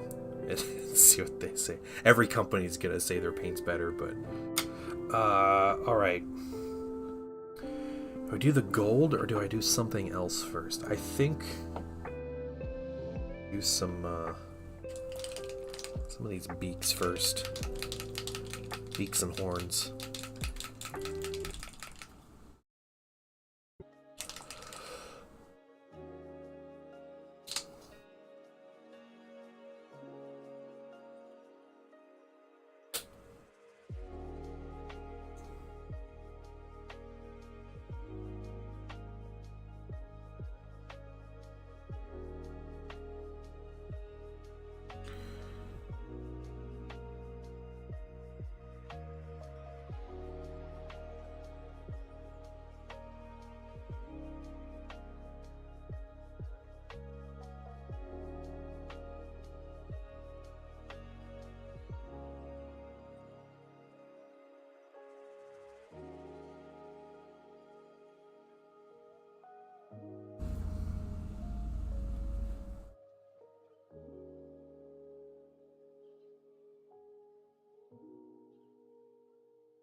Perfect. I think they're across the street from the hospital I usually get my father from. There you go, dude.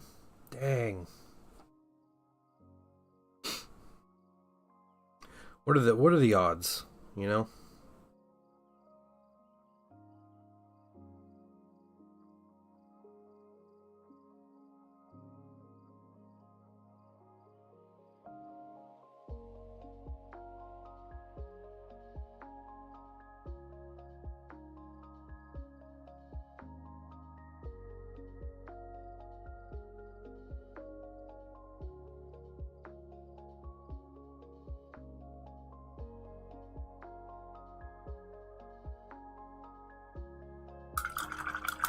Okay, goofy basic colors on here will look goofy for a while.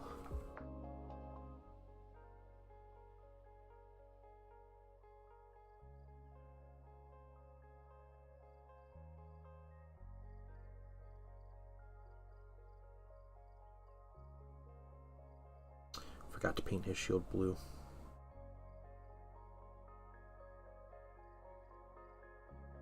Back and do that real quick.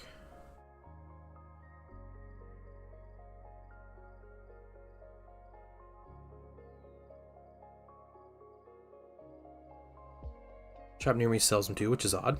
Yeah, okay, there you go.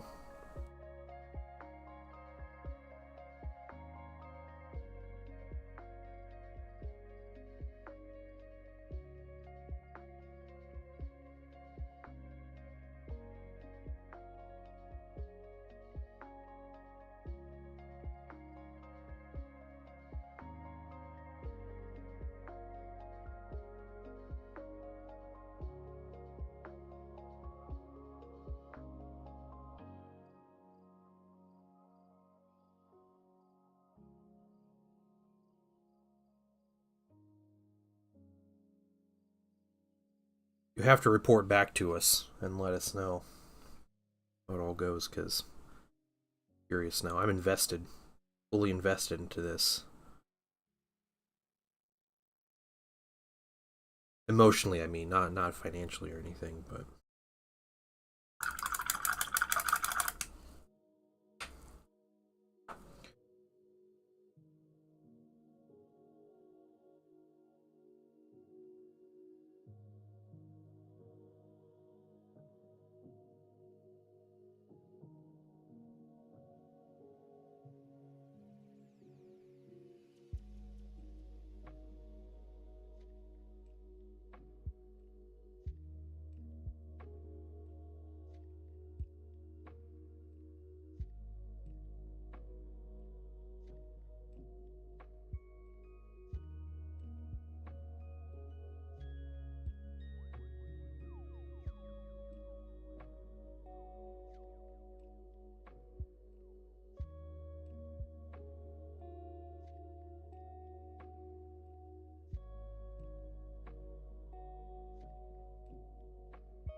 Alright. That's corrected. Let's put you back. Keep this bigger brush out.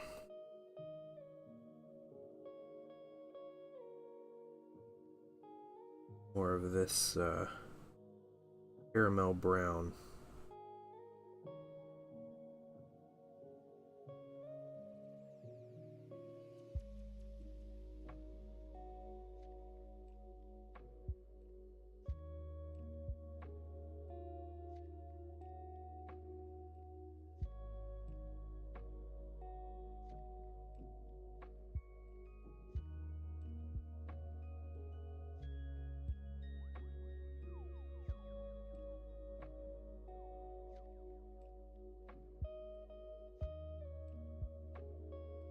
Yeah, it's caramel brown.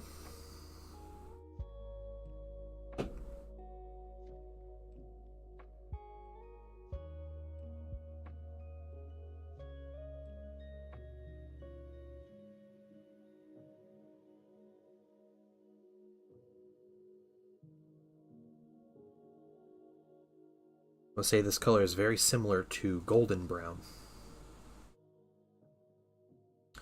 but I guess it's different enough.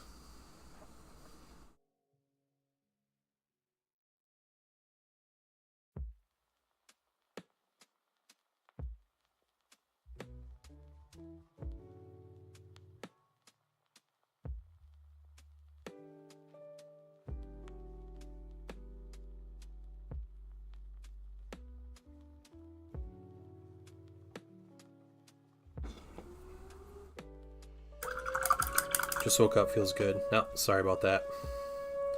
Tornado siren testing. It is noon on a Wednesday. Just woke up. That sounds nice. Man, that is loud today. Holy cow.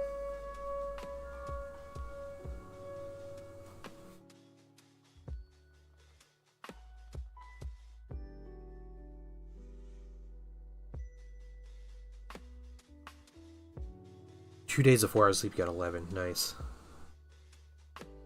Awesome. High Elf's kind of our easy mode, yeah.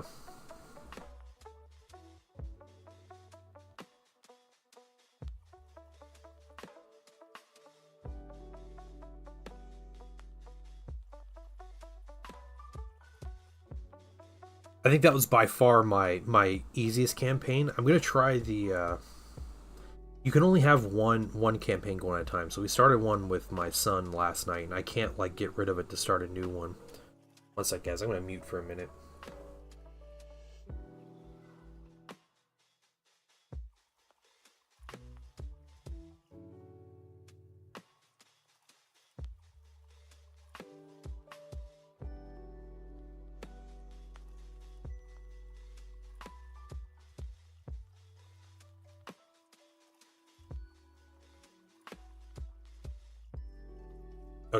Okay.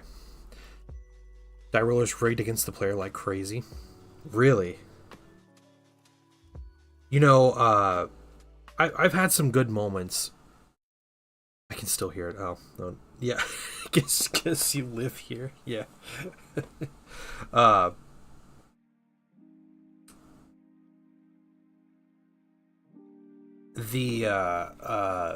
the worst I think it gets in that game with the luck is when you're trying to kill a giant. For some reason, the giant will not fail a 2+ save. Like, you'll wound the thing 20 times and it'll fail 1 or 0.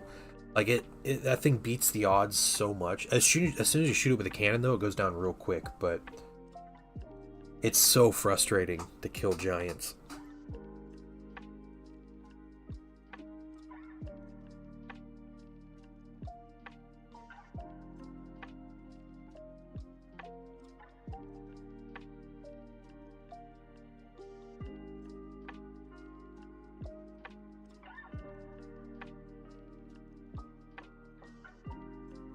Has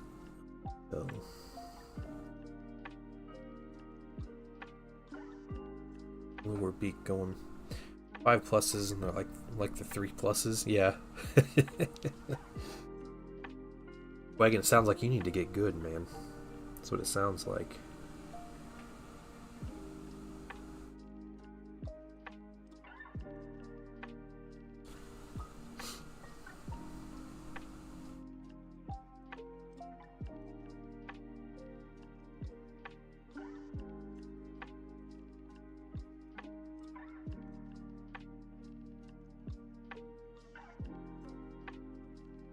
Horns are different. Right, because this is like the leader guy.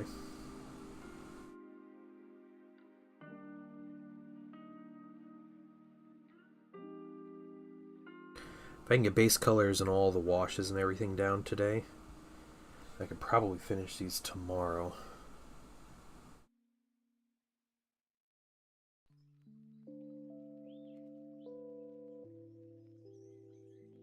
First and one easily. Played humans. I'm down to like 25% of my points. Really? Okay. Huh. I haven't played a human campaign yet. I've done Wood Elves, High Elves, Undead. The Undead was my first and it was really tough, but I feel like if I were to play through it again, I could do it pretty easily. And I've played the Abyssals. What else did I play? I think I played something else. I don't remember. Really? Yeah. Orcs are pretty tanky. Guns, man. Handguns are really good. They seem to punch through, like, defense really easily.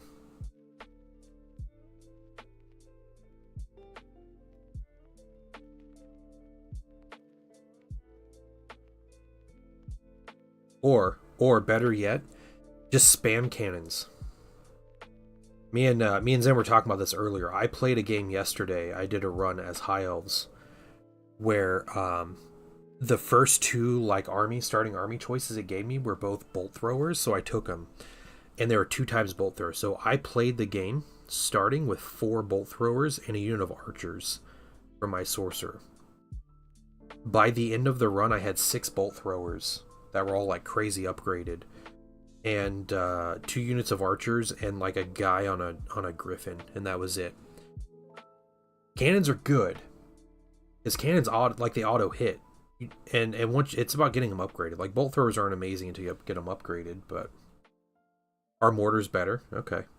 The thing that make cannons good is they punch through armor. They have really high power, and they take down the big threats really quick.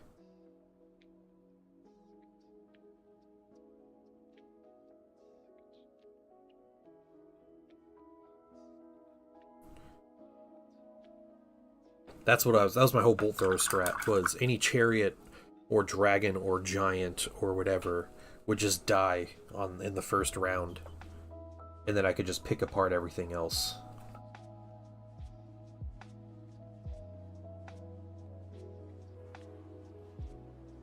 I wish the game had more than 2 acts.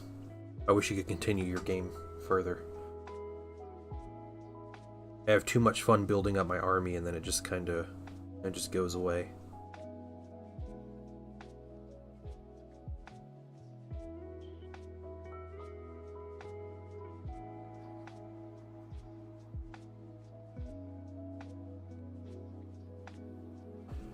Decent melee for some reason.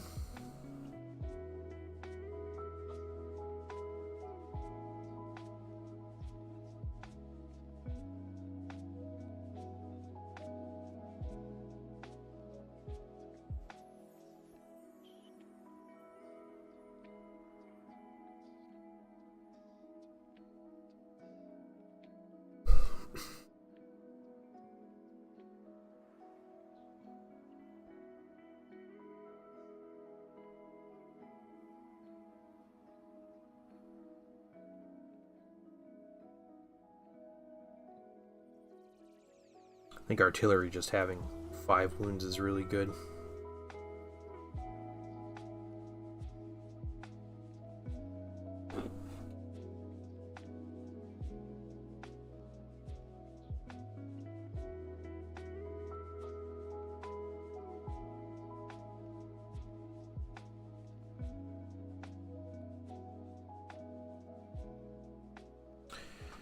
First 5 missions, Cavalry got both my bolt throwers. They held their own. No reason I shouldn't be moving and grooving with them, yeah.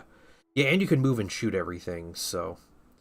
There's not like an incentive for sitting still, right? Except for, like, keeping your firing lanes or keeping a formation or whatever.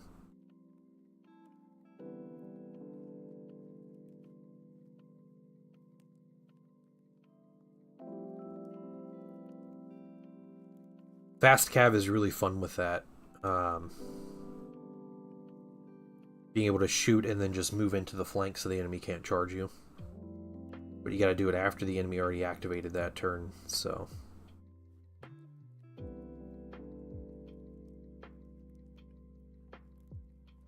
think it's Skaven. Oh, that's cool. I played against the Skaven army a couple times, and they seem to be pretty trash, at least when the AI plays them. I played against the Jezzails. I can't remember. They're called like marksmen or sharpshooters or something. And they missed every shot they took, so I just like ignored them. As long as I needed to.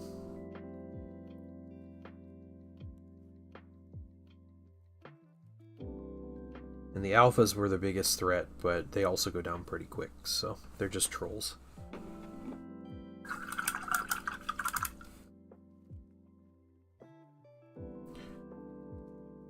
Yeah, the Griffin's really good.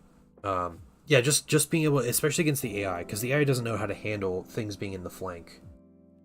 So you can just completely stop an entire, like, half their army by putting a flying unit in their side. And just preventing them from charging it.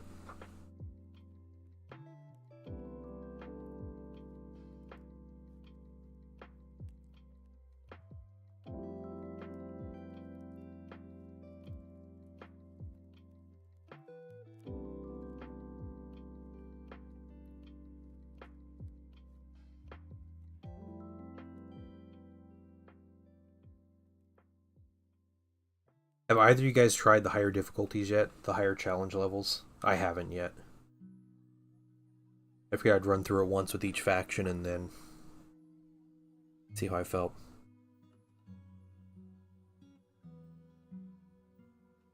Yeah, Fuegan, you're right, yeah. The flying stuff is really strong. Vampire counts get, or the vampire counts, the undead nations, I believe is what they're called.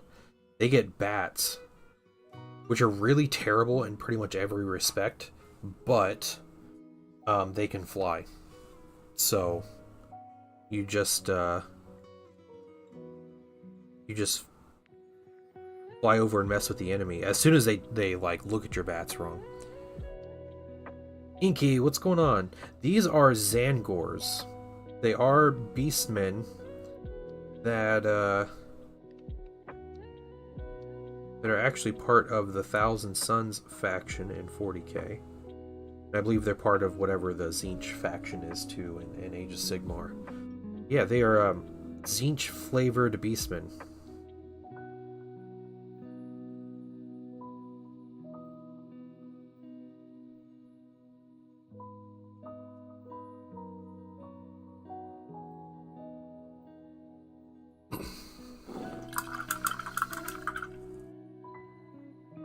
The elves first, yeah.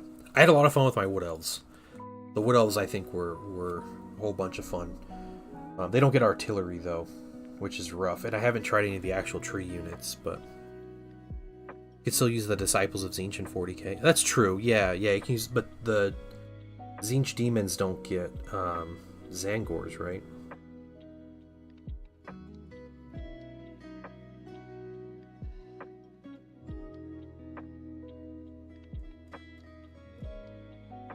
Go through and make sure I got all the beaks and horns, and then after this color, I think we'll do the gold. I think things are dry enough. Go through, do the gold, and hopefully that's not all we end up doing. That'll take a while.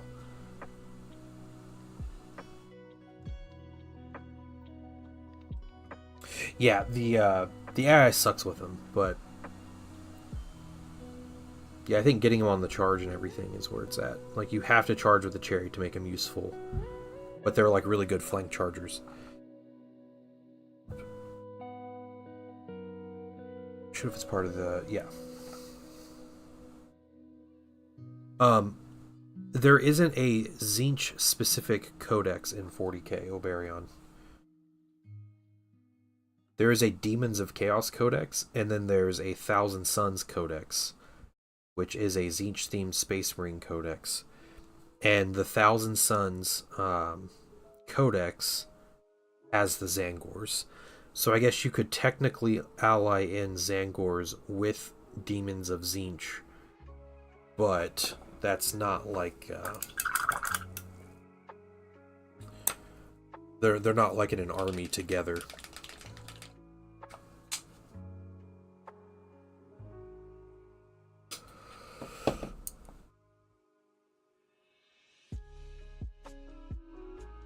Oh, it doesn't go both. Okay, so the demons have to ally into the Thousand Sons Codex.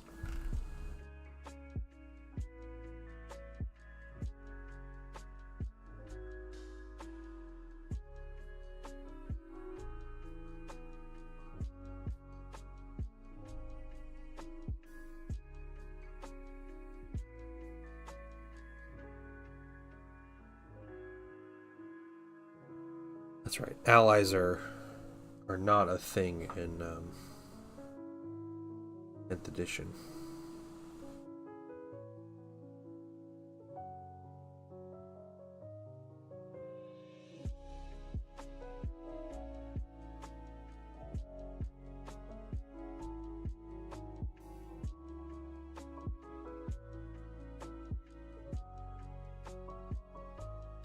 About Greyfax, today I learned GW doesn't sell her anymore. No, oh no. She might be a thing with the next codex coming out in 40k. The Agents of the Imperium Codex.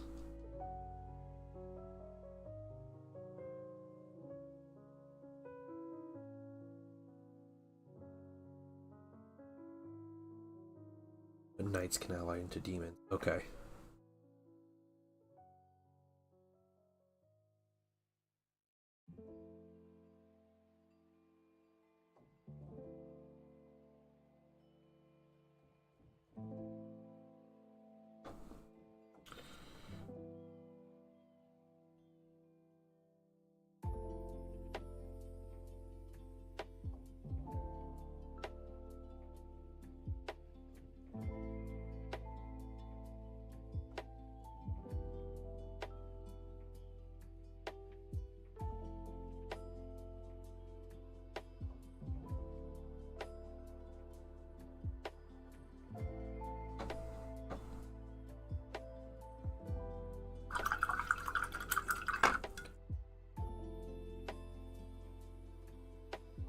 Yeah, hey, looks awesome. She's the one with the crossbow, right? Greyfax.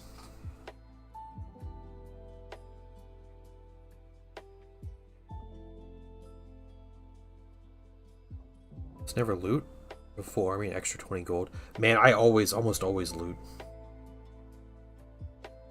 Almost always. That little bit of gold is the difference between you buying another regiment or not.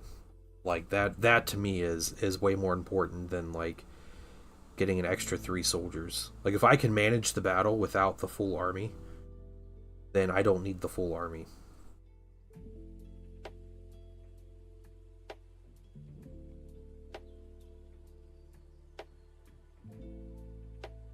So my strategy is I always pick the route where I have a camp right before the final battle. And then for the most part, I try to just stick with getting money. I do like the loot leveling upgrade when they level to get them an extra 5 gold.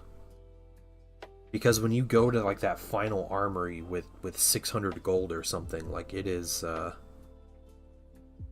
huge difference. But I try to fight as much as possible. I try to avoid any camps on the way to the final camp. And just replenish the bare minimum. And then when I get to the final camp, it gives me a free like replen and like everybody gets an XP, so it's like an easy level opportunity, kind of like final opportunity.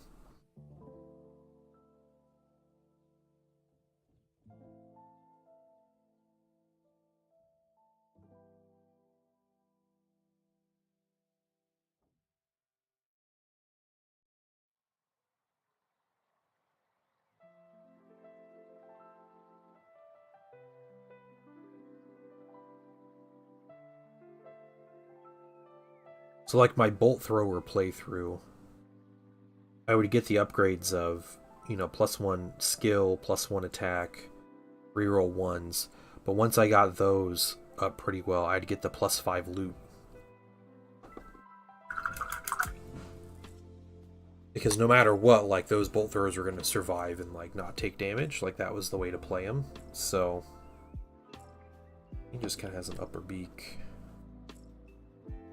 A lot of these guys just have upper beaks.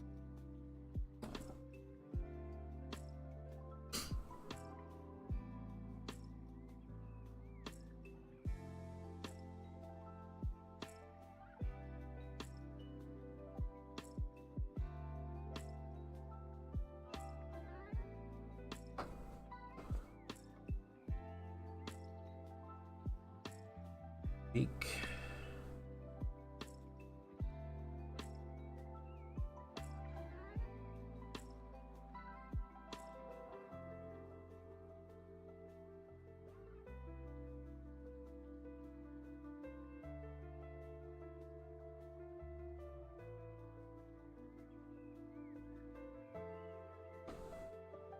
Okay. We are done with that color. It is time for gold. And we are using light bronze for our gold base color.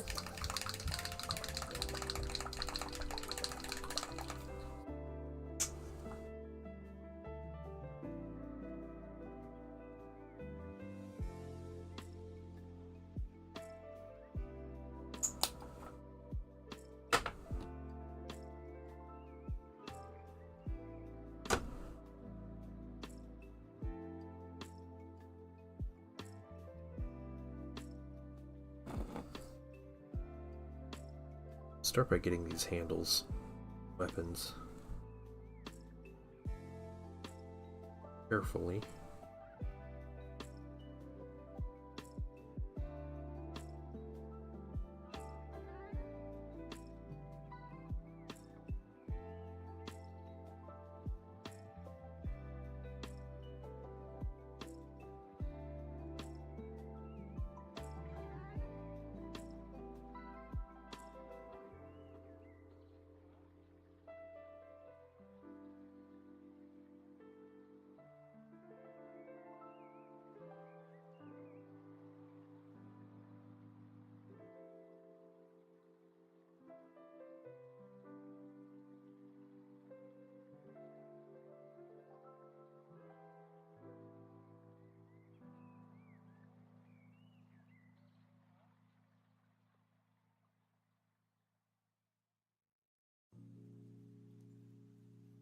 Fuegan, the multiplayer is really fun in that game.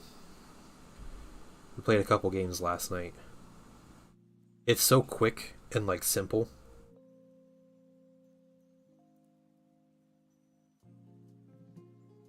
And it has those good moments of like tabletop gaming where it's like the unit will just save everything or save nothing and live when they shouldn't. Like just stop up an entire flank of the enemy or something. Like it's a lot of fun.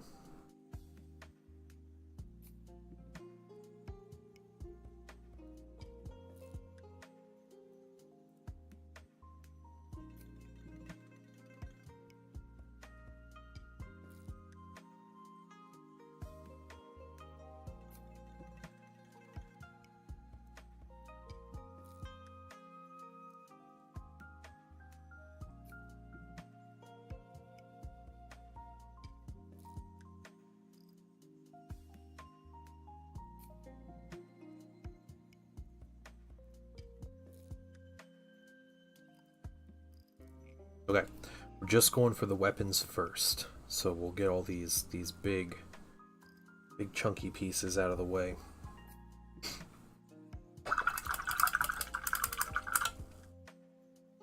Banner of Mist is really good. Yeah, longbows are good. I like a lot of the upgrades. There's some decent ones. Yeah, there's some banners like the +1 discipline I don't think is worth it. +1 movement's like okay, but not amazing. Full plate armor is good, or the plate barding. Heavy armor is really good on your like frontline units.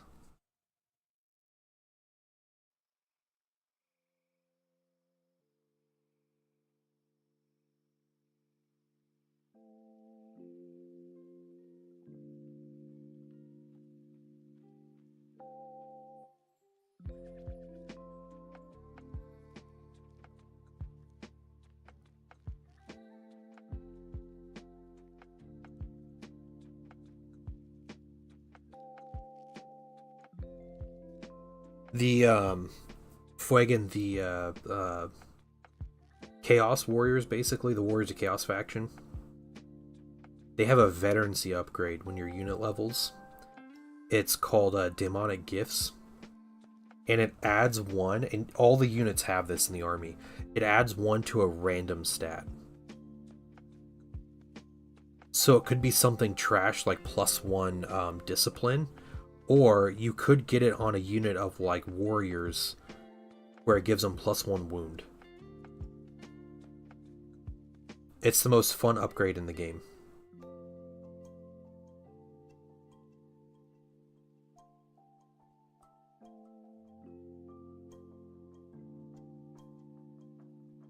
Just because of the randomness and like how it can just go crazy.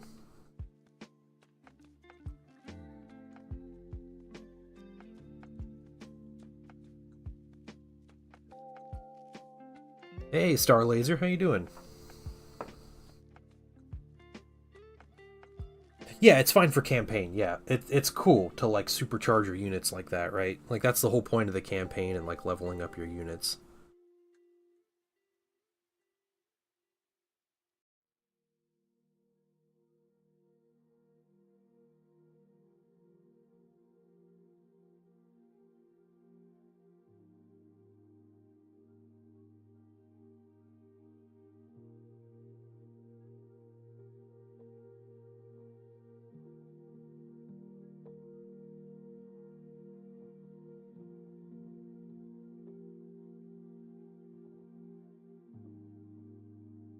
Happy Wednesday, Star Laser.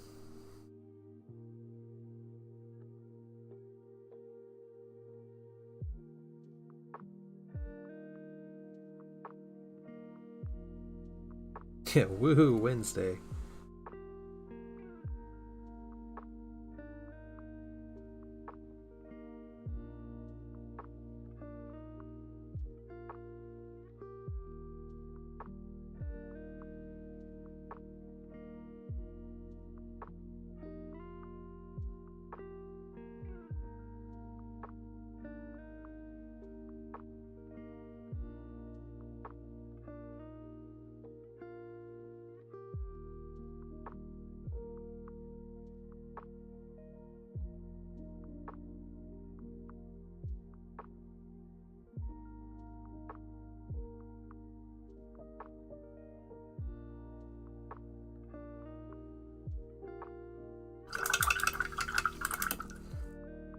Waiting for customers to get back to you. Oh boy.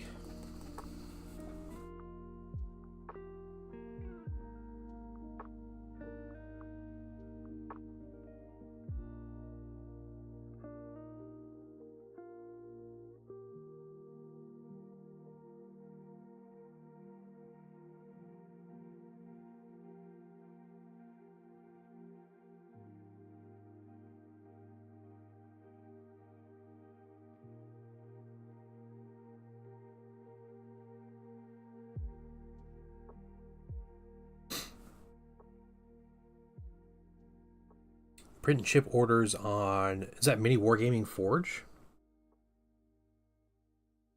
What that sounds like. Are you one of their, like, printers or something, or what?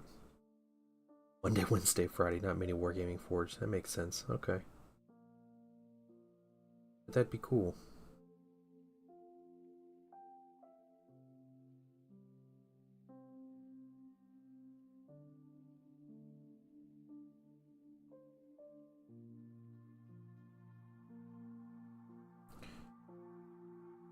Oh, I can't. Okay, okay.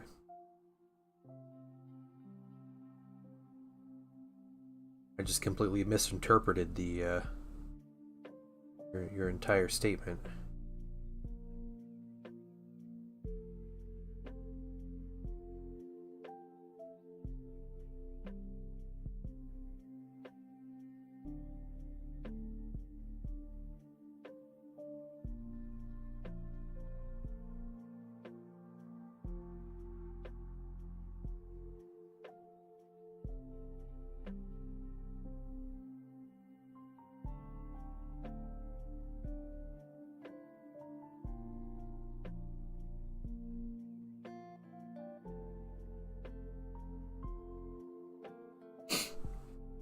Super Lucky and scored a new box Lord of Change for us. $70. Holy cow.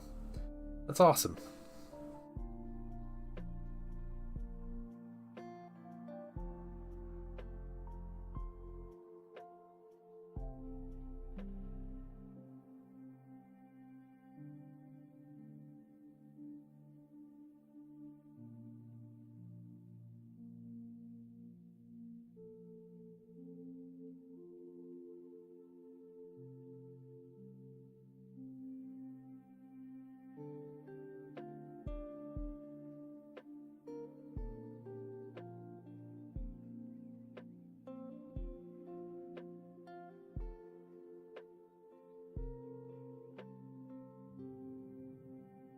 Giving AOS a try. I want to see Disciples of Zinch what we're all about.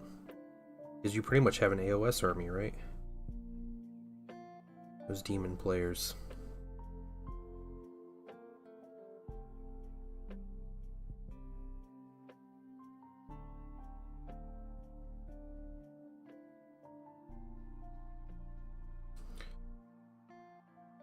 PC Gamer Ultimate, what's going on, man? How you doing?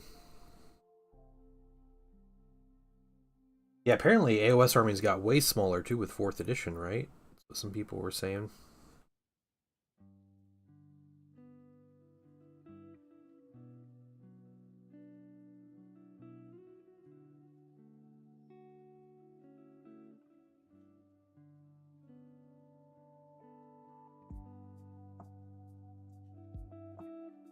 Interesting. I've never been interested in it, honestly.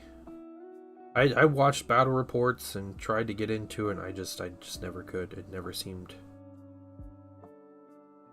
interesting to me. Never caught my fancy. We're doing really good. PC Gamer Ultimate. Good to have you in here. Are you in the hobby? Paint minis, play Warhammer, any kind of miniature game stuff?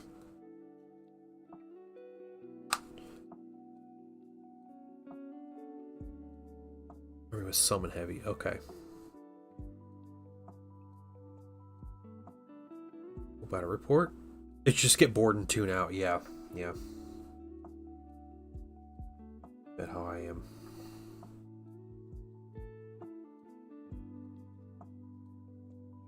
Yeah, go Star Laser. Go play a Soval. We're about to do a Soval League, I swear. That's what we're gonna do. That game is so quick to play. Like, just play 5 games best of 5 and you call it there for the winner or something.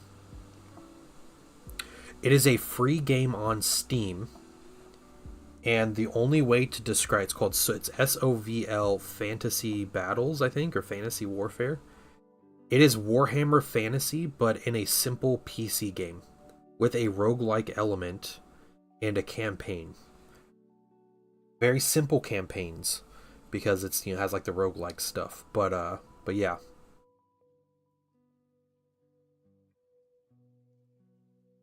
It's a game called Sovl, SOVL. So you do Gundam. Okay, nice. We have quite a few Gunpla people that hang out here and collect and build and do all that stuff. Yeah, it's free. There are DLCs for some other factions, which I ended up grabbing. But no, you can definitely get the experience out of the free game just fine.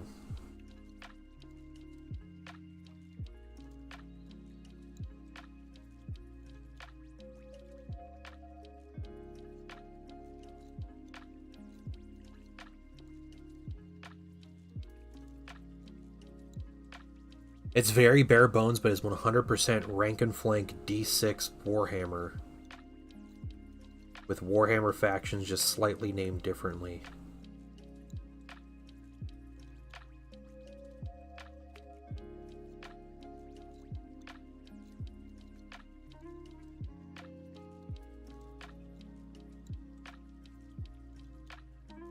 So it always felt strange to me. Immediately shoot units across the board without moving at all. Yeah.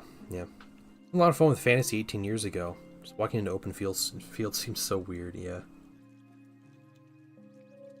Yeah, you look at like fantasy boards and they're just like, little copses of trees and a hill.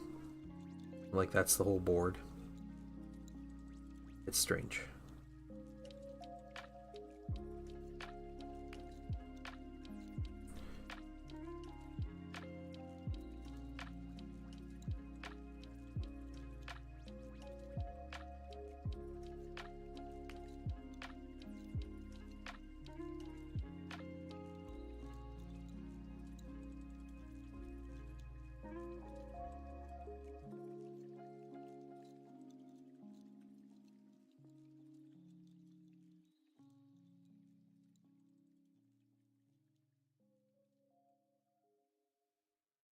I don't miss scatter dice at all. I love scatter dice. Scatter and artillery die. So I took my normal carrying case to this tournament this past weekend. It was a 40k tournament.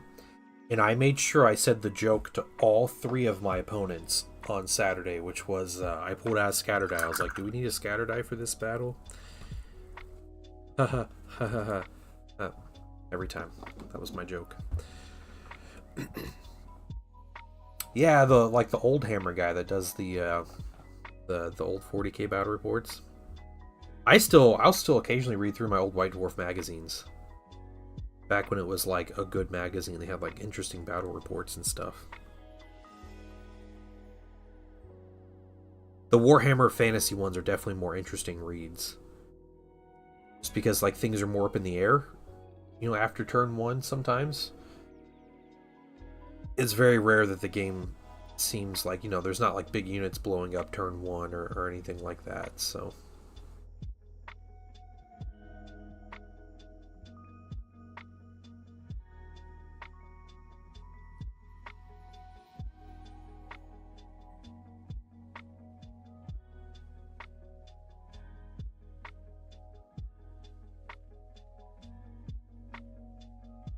He says thousands of videos on the YouTube channel. Yeah, Mini Wargaming has some fun stuff. Mini Wargaming's quality has gotten better over time. I don't like their new style of battle reports. It kind of like killed the vibe for me for watching their battles, if I'm honest.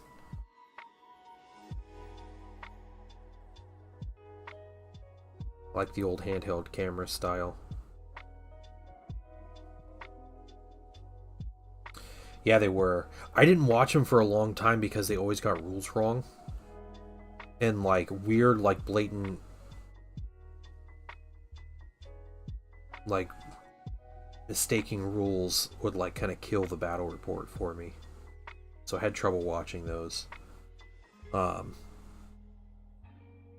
I kind of, man, I was kind of upset because they did a Horus Heresy battle report and they had a guy brought his Thousand Suns army in, and I was like, sweet, I can watch Thousand Suns battle report. The guy played his rules so wrong. Like, he got so much wrong about his rules, and it was frustrating.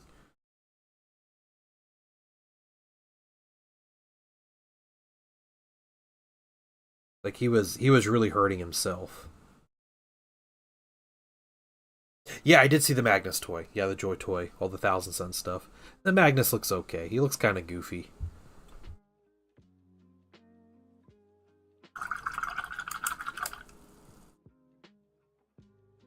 Yeah, the Terminator and stuff look really good though. You know, Amon looks cool, and yeah, Magnus just looks out of proportion. Tabletop Tactics used to do handheld camera stuff, way more too. Yeah,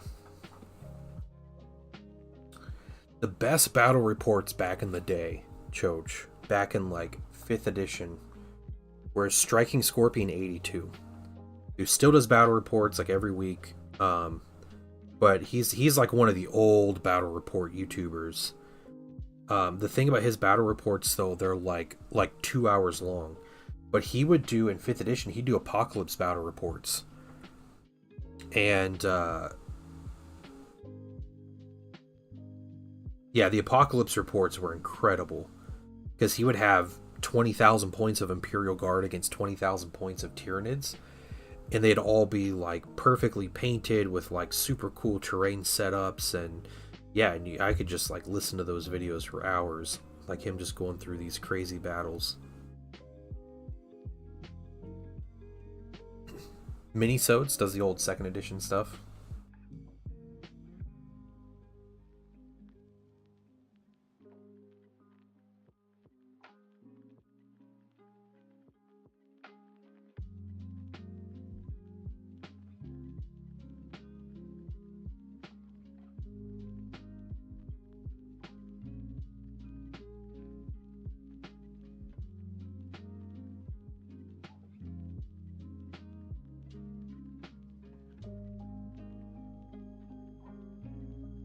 A lot of other folk don't bother to do that. A little ambiguous what's going on. Guess we'll be watching a narrative bat rep. Yeah. Is that what we do? I'm sure it's what we do. Do bat reps.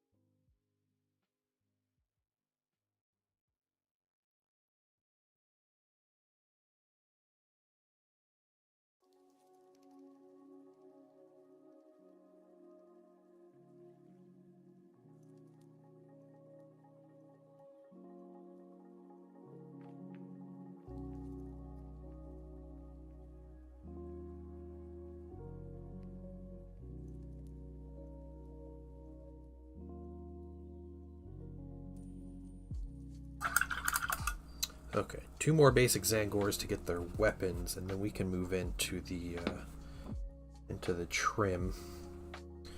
We have to get the shamans as well.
You might get a kick out of this TPD. Send it for a league on another Discord server. I'm going to paint up two-headed Garfield statue. I'd have it. Yeah, Zen was telling me about that. Yeah, he said you have your. Or did you tell me about the? You told me about the statue, right? He told me about the league, though. I think you say he might sign up for it. The double-headed cat fits. I think you mentioned like asking if you should.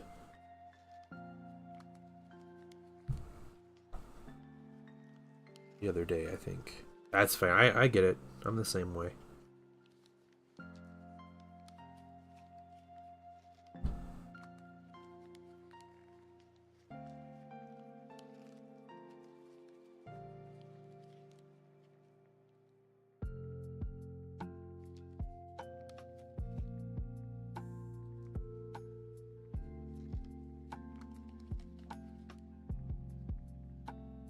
Sister of the Traveling Pants. Yeah. Your two-headed Garfield statue.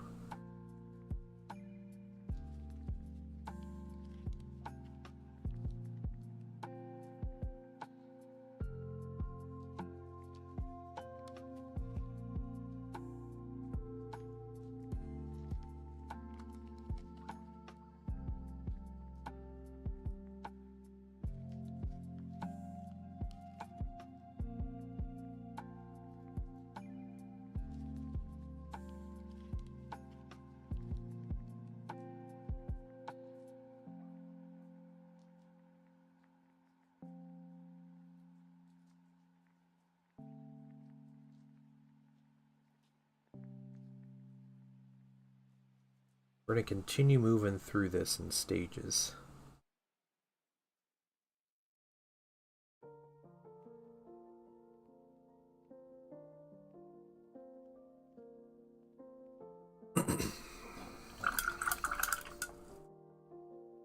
Act 2 with the Elf Mage. Nice. Just cruising through, dude. Was that up a challenge? Or, was that like same challenge, just different army? What did you focus on? What kind of army did you run? 0 challenge. Okay.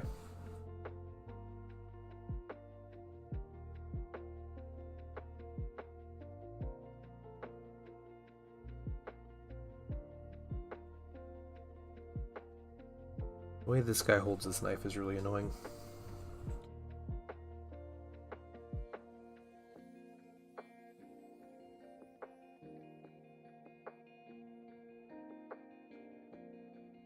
And thank you, I appreciate that.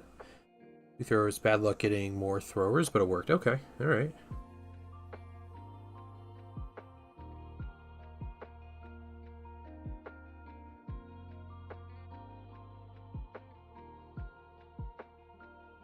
They look a little monochromatic right now.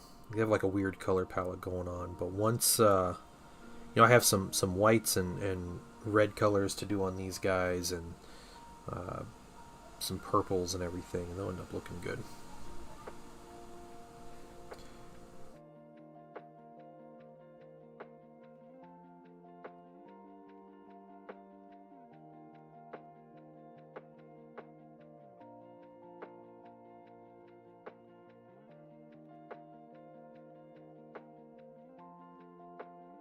Skeletons and Skaven? Yeah. Oh, dang, you're getting trashed, dude. You only have 1 unit left? It was points. It was the points you killed. So they must have had two crappy units. Or they had more points worth of units on the board than you did. And you killed more than they were able to.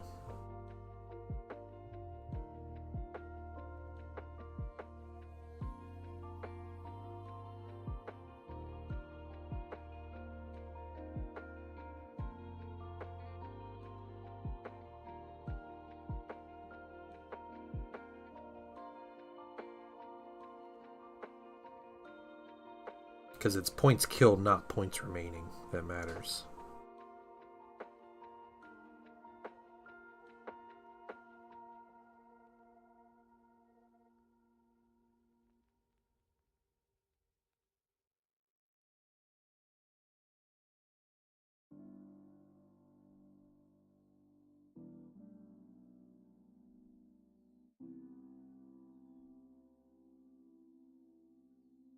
Okay. Got his 2 weapons. This is light bronze, yeah. Yep.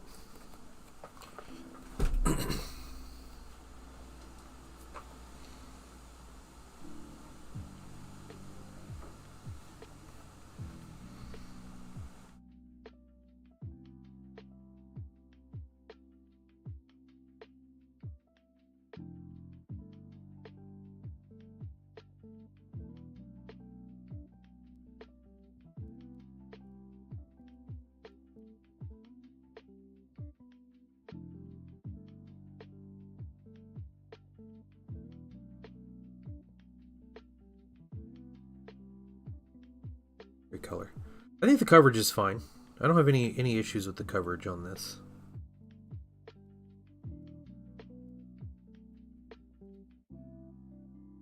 It's not with the palette I'm working with.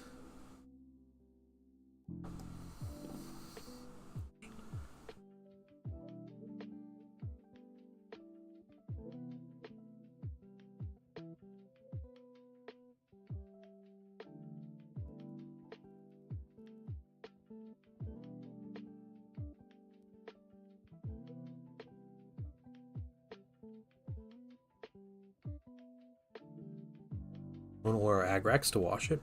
Yeah, Agrax over this light bronze is so good looking. I'm going to be using a sepia over this to give it more of a like a golden hue. Then we'll see what we do after that. I haven't thought through my entire color scheme yet. I'm kind of working with some base colors and I'm going to fill in the gaps as I go.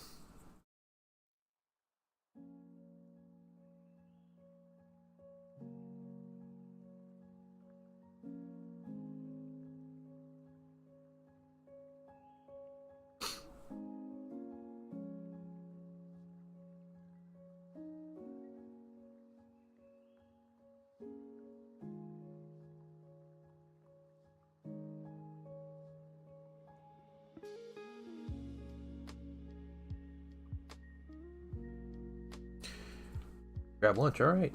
Enjoy.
Weapon parts are done. I think now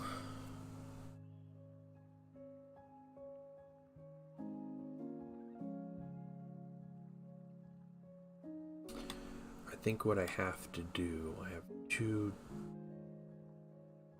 first before I get more bronze. Mess with this Hex Wraith Flame. I have to put it right in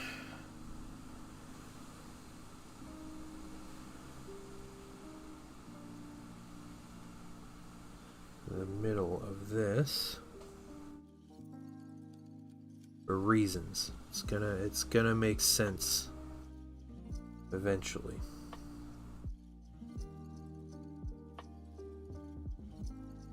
Okay, cool. Got you.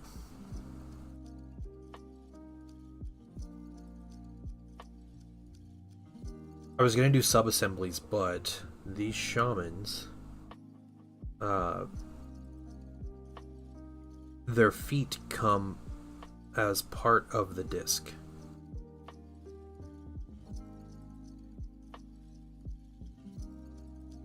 which is really annoying. But it makes it difficult to attach them to a base or glue them to a temporary base or something and paint things separate. If their feet were separate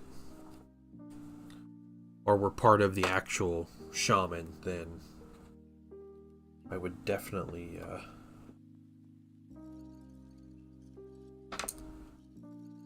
be painting these separate, because it's so much easier to paint the discs on their own.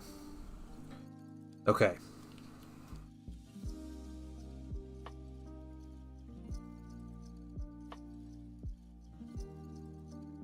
Next is a whole lot of trim.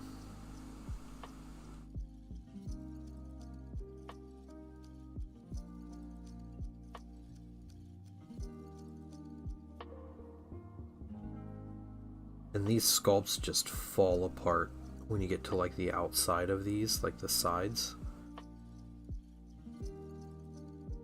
The detail just goes away.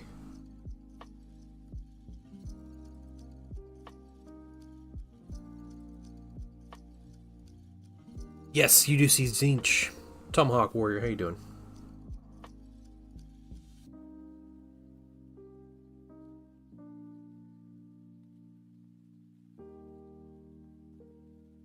The commission I'm doing, trying to get these done this week.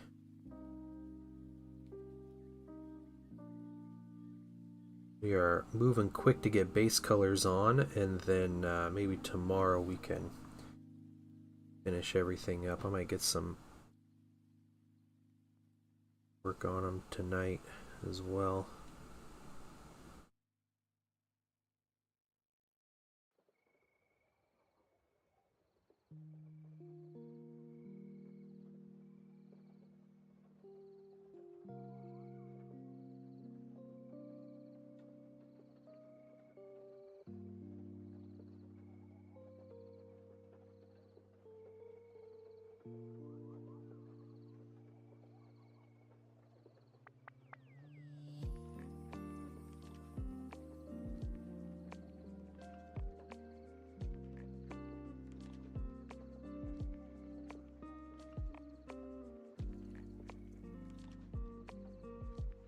Get an idea how long one of these takes.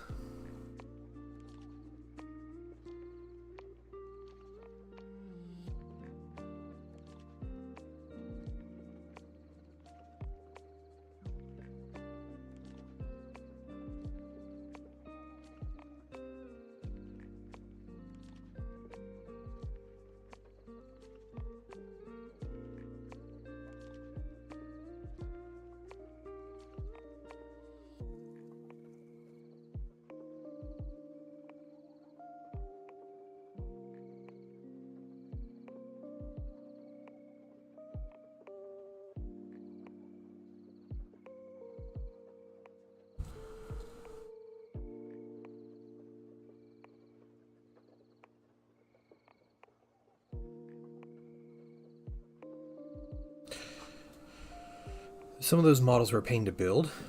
The split head one didn't go together well. No, it doesn't. I did not build the one with the split head.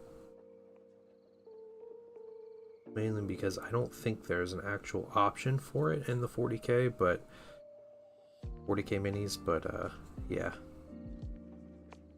It doesn't matter, we're going simple.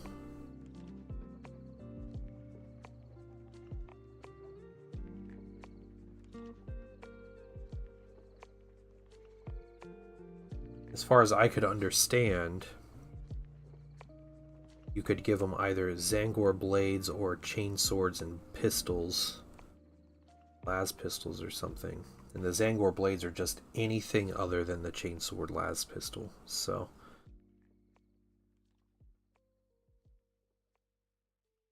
some of these guys have 2 weapons. Some of them just have a big great weapon. Some of them have a weapon and a shield.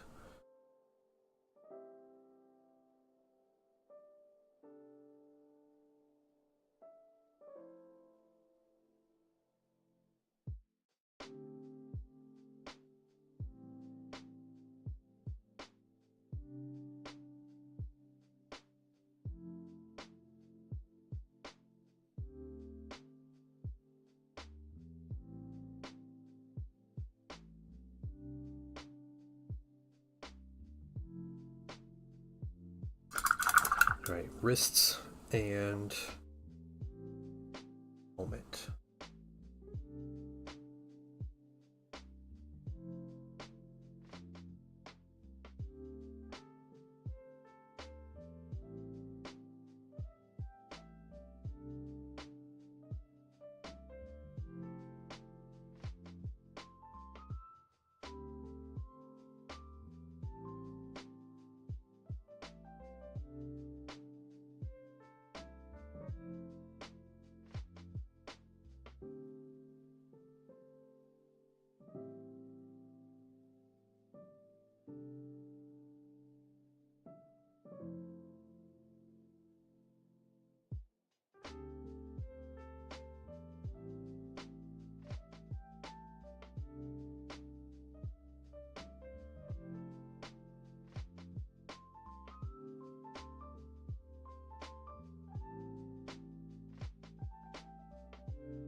Helmet.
Okay, I think that's all the gold on this mini. Yeah, that's everything that needs to be painted, so good. Do the next one.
This mini's coming off the paint stand is more annoying, just probably holding the base.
Alright, let's see. I think that's all of the gold on him.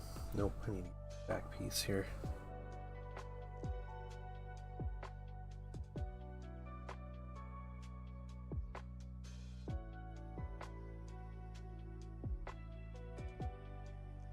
Okay. 2 minis with the gold finish. Not terrible, taking about 6 or 7 minutes.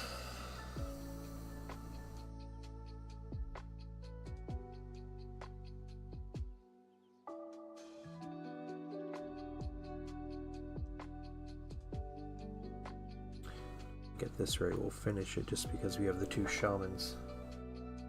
I can finish that gold tonight and then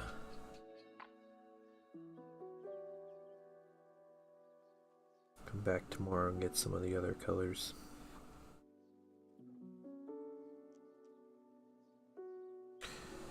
Oh, Zang, looking good. Thank you. Yep.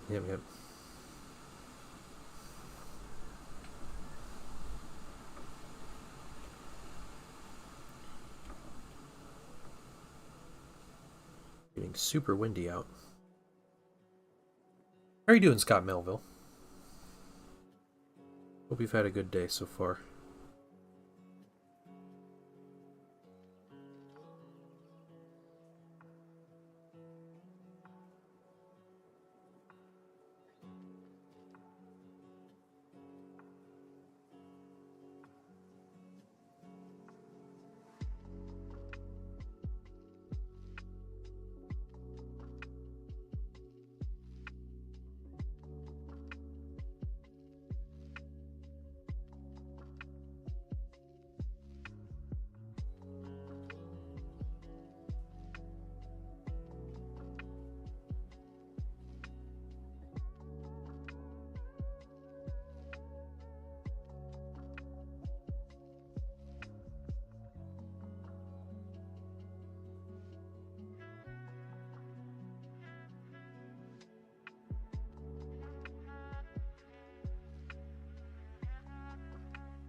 What are the chances we get Tzaangors from AOS to 40k?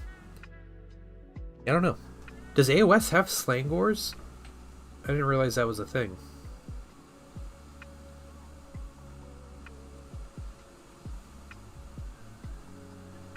Yeah.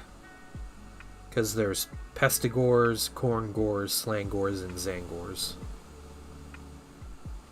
These are 4 different flavors of gores. And they're just gores. But that's a very Warhammer Fantasy thing. Worth the Google, yeah. Alright. Have to check it out.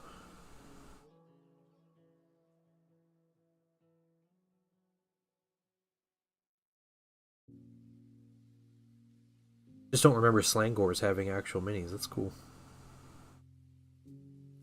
Pestigors had minis back in the day. Purple crab claws and hooves. That sounds about right. Sounds like everything from Slaanesh.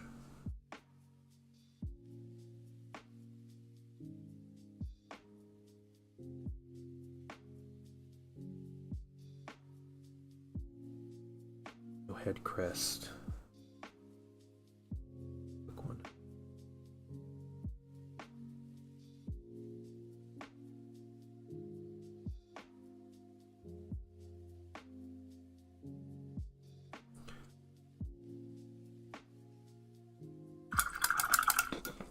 That's it for the gold on you. Croxagores, yeah.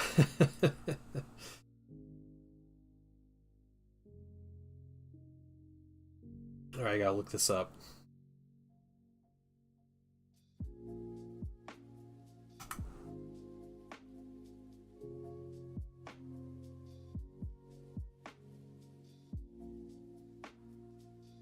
Minutes. I don't see him. I don't see actual Tzaangor minis?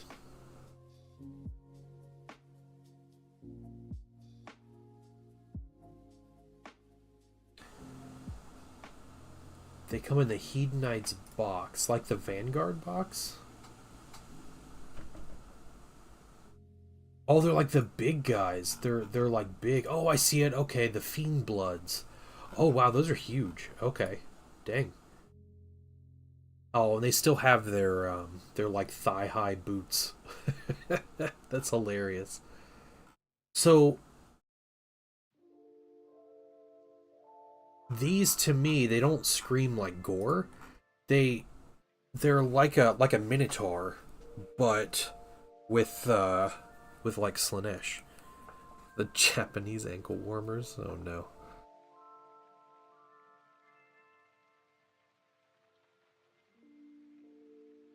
The very like lithe looking minotaurs.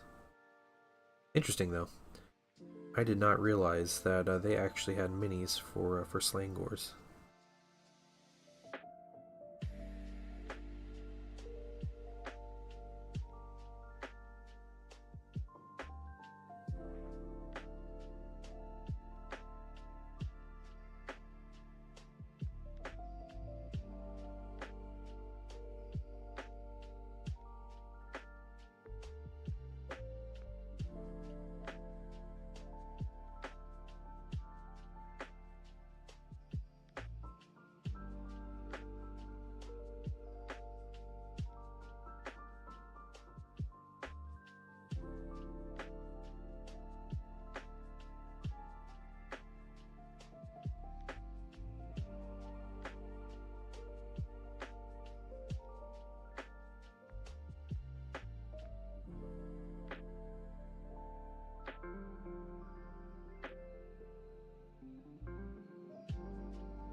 There's one thing I've gotten good at this past year, or this year, it's painting trim.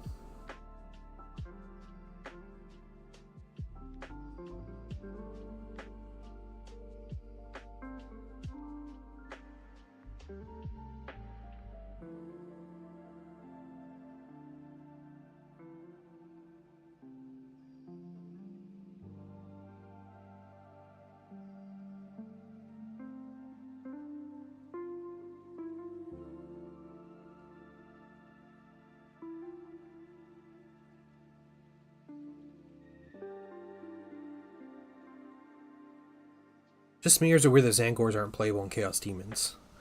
Yeah, they're not demons. No, no.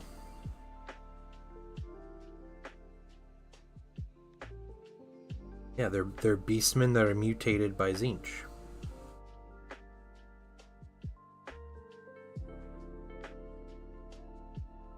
I think they're technically mortal.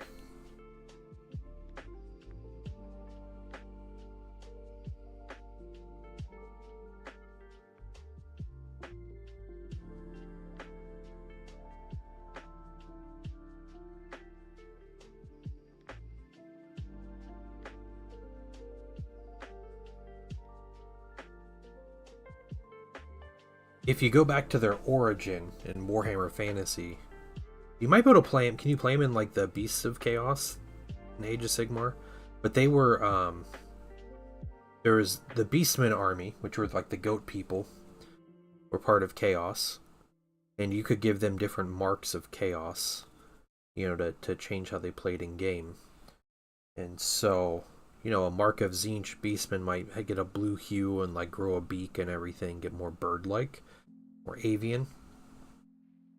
But Tzaangors were just like a name for marked gores that were mark of Tzeentch. They're considered Felgors, okay.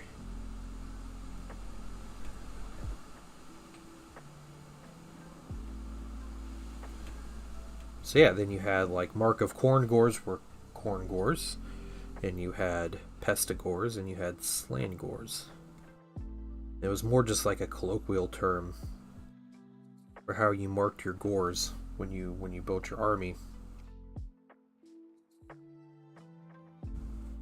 And then GW made these a little more official by giving them actual minis during the Age of Sigmar era. I don't know if they originally came to 40k or if they originally Age of Sigmar, but I think they originally Aegis, maybe both. Maybe they put them out for both at the same time. Yeah.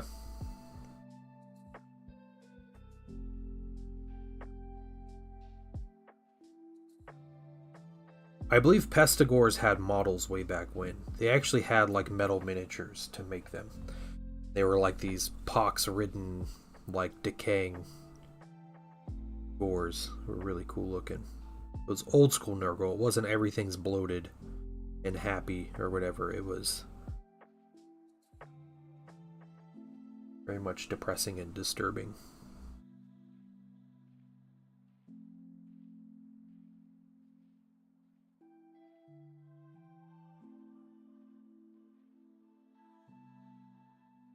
AOS, they became army specific. Okay, interesting.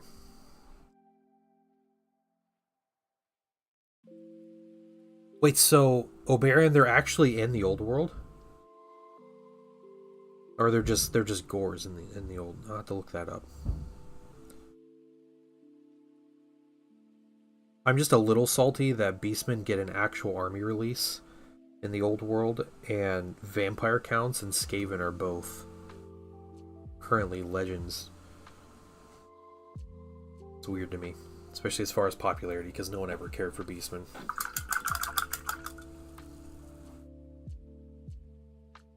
Yeah, they're unique models because of all the pustules. Yeah, they're really cool looking too.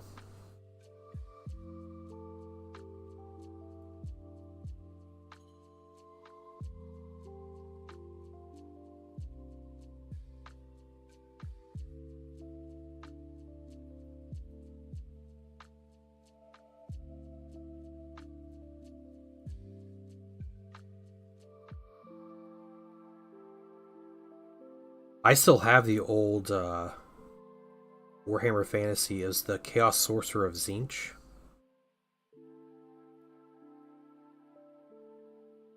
The dude is a bird. He's got a bird head, bird claws. A little bird familiar that's really cool looking.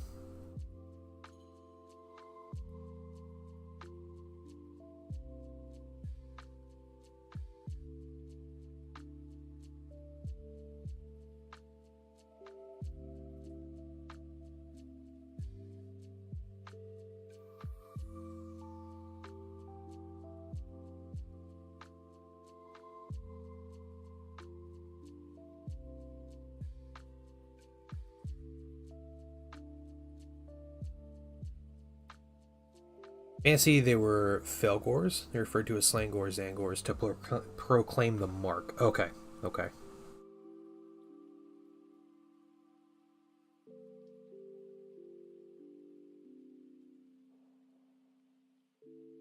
That makes sense.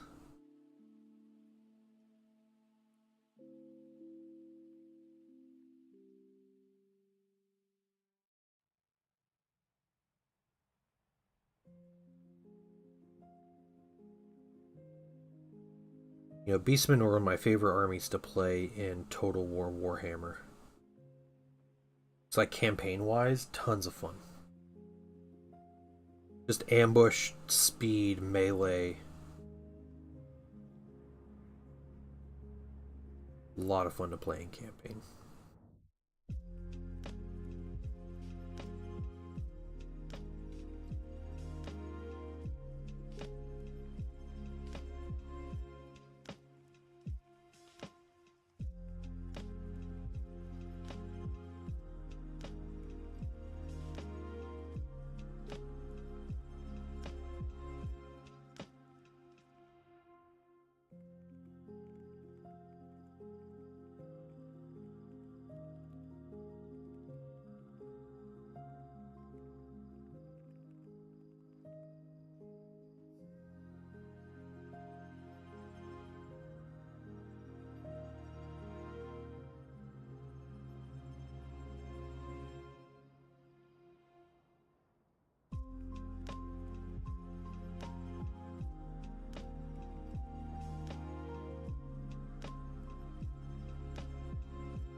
Okay, I think just this one.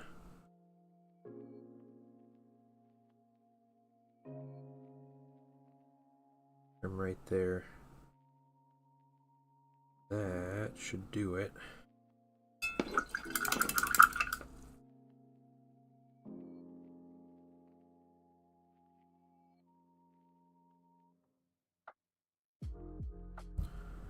Work a little backwards here.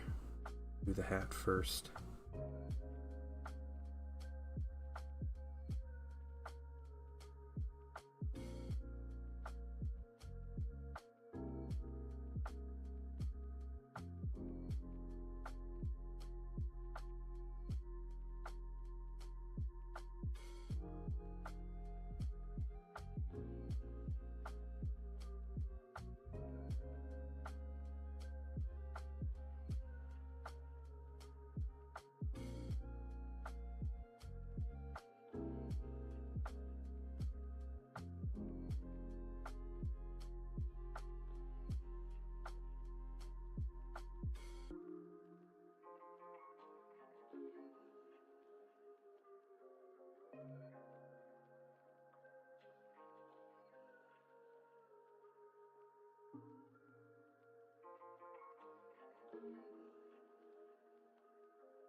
So now I need to see how Beastmen play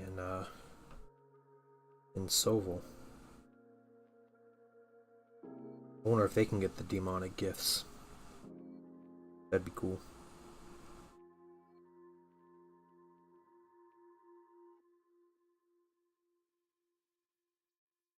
It's painting. The second I'm playing Deep Rock Galactic. Dude, just stop and play Soval. No, painting's going really well. Making good progress on these Tzaangors.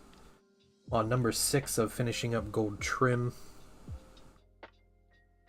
So we might get the Tzaangor infantry's gold trim on today, but probably not on the shamans before this stream is over.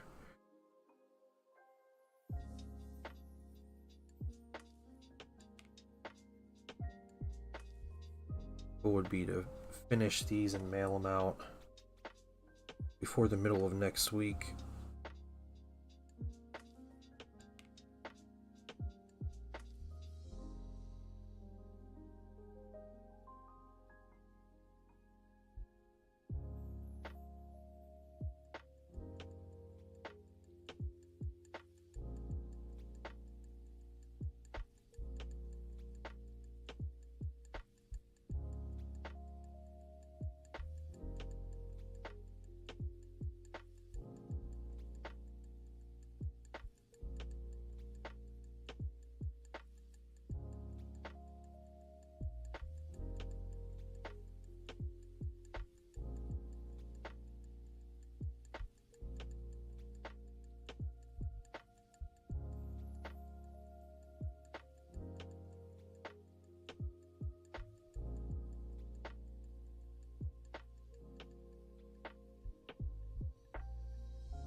Can you guys hear that wind? Pretty crazy when I still have the window open. It's way too hot in here.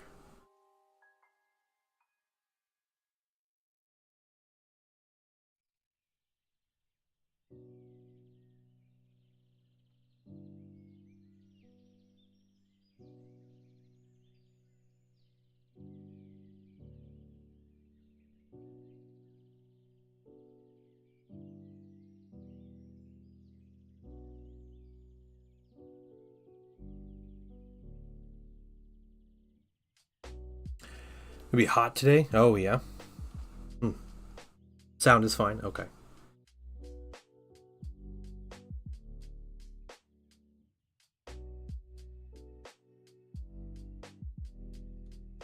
It's a pretty cool day here today. In the 70s.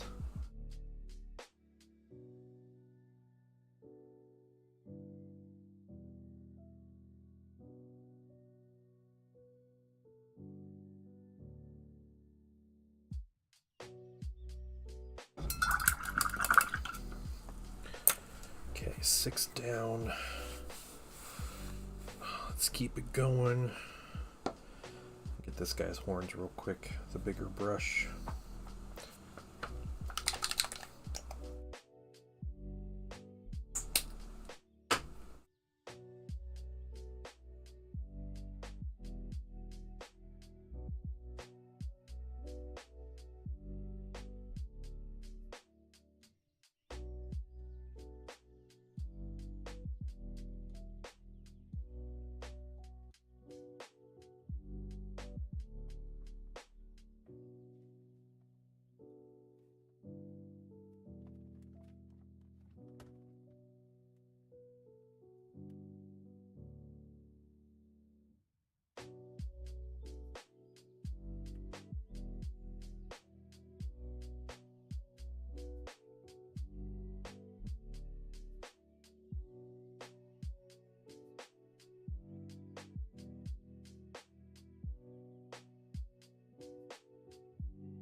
So podcast episode 3 is recorded.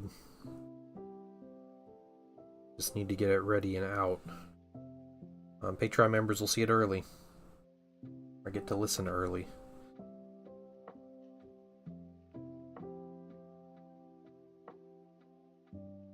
Hoping before the end of the week.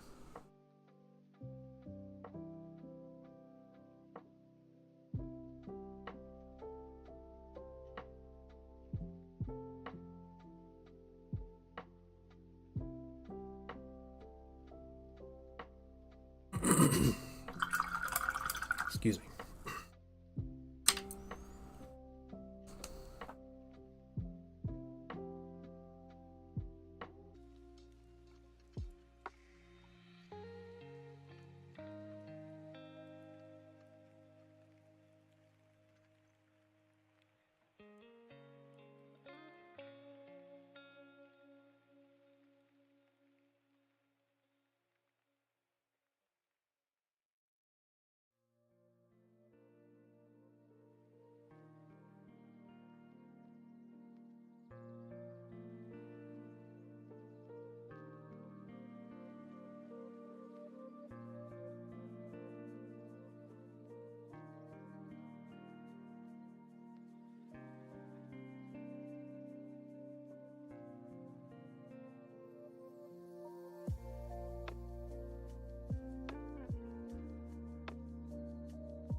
Okay.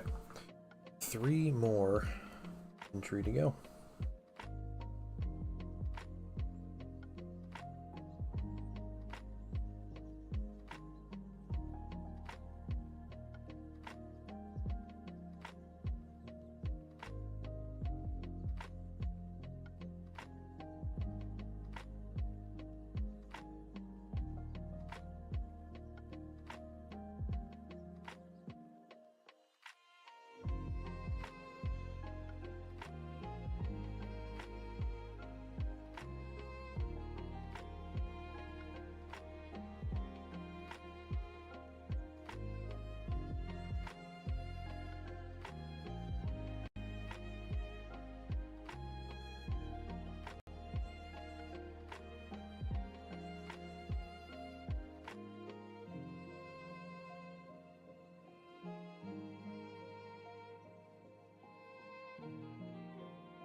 Where did you find that emote, Choach? I'm like in the zone right now, so nice and quiet on stream.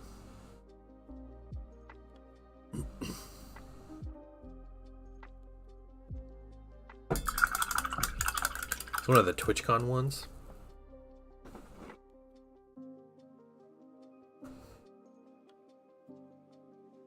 Okay.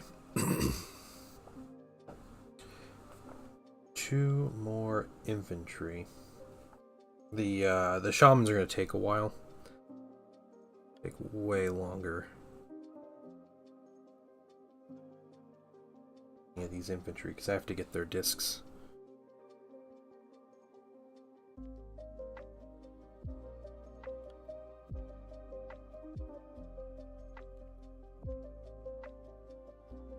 These little trim details takes a lot of concentration.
This is why I can't collect 1,000 Suns army for 40k. It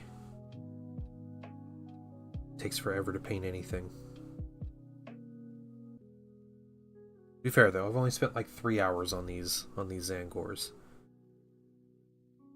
And they're looking pretty good, but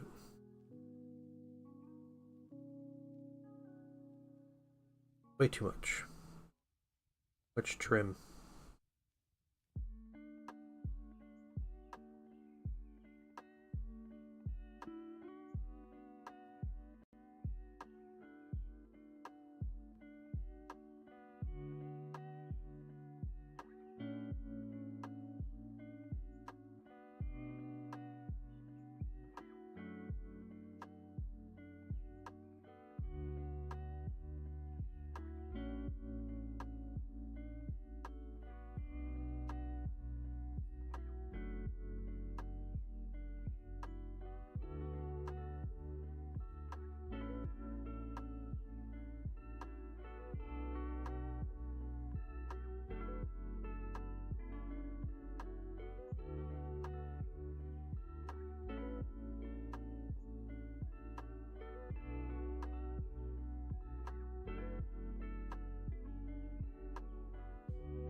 It's clean. It's cold. Now that's what I call high quality H2O. Hydrate. Absolutely. Thank you for that.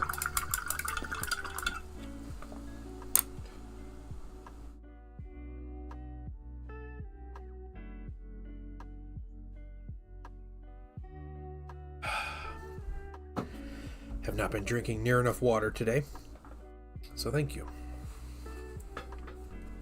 Water boy, yeah. Ooh, it was great. I was thinking about that and Happy Gilmore the other day. Just absolute gems.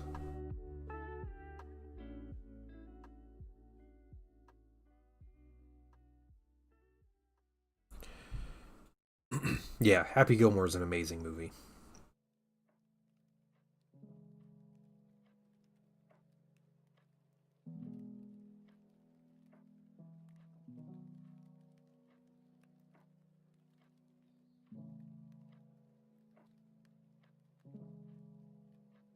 Happy Gilmore, in my opinion, is way funnier than Billy Madison.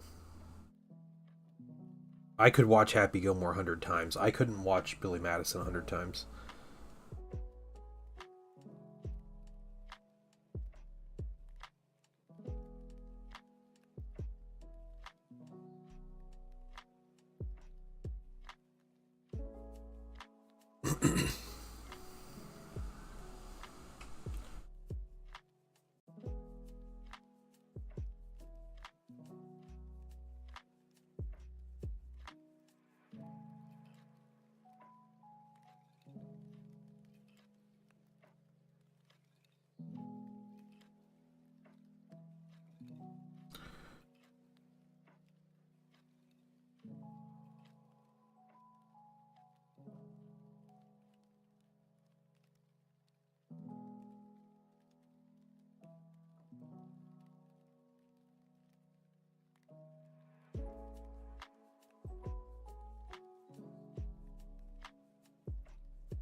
Yeah.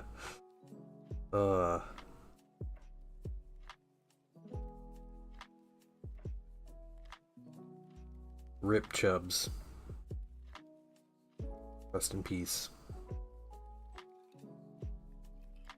At least him and the alligator made up, right?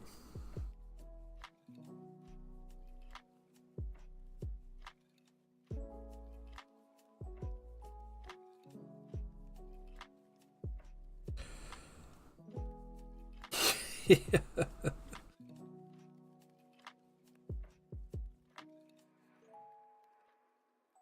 I also like how he dies, and it, you know, from like anyone outside, it looks like Happy Gilmore pushing him out the window, but there are like zero consequences for it. They just accept his story that he killed an alligator and it scared Chubbs so much that he fell out an open window.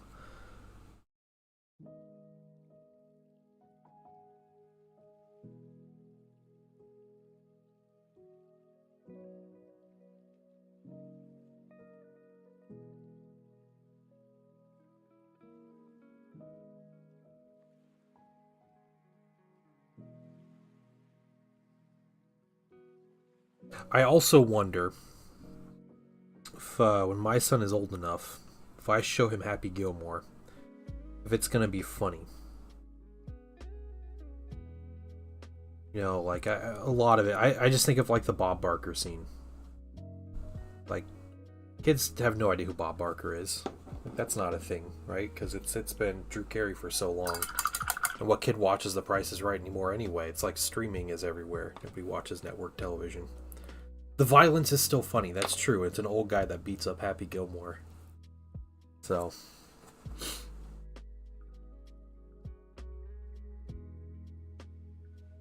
Yeah, it's gonna be funny when he gets grounded for a month for not liking Happy Gilmore. Exactly. Alright. We have gold on all 10 Tzaangors. We just have to get the gold on the discs and the rest of the shamans, basically. Which I think I'm gonna do tonight. And then we can move on to the rest of our colors. But I'm going to get some things out here. Let's just go for burgundy to start. You did make it back in time to raid. Yeah. What else? Need a bone color. We'll do that, and I think that'll be good for our base colors. 6 more base colors. Tommy Boy. Yeah. Tommy Boy probably. Tommy Boy's an incredible movie too, though.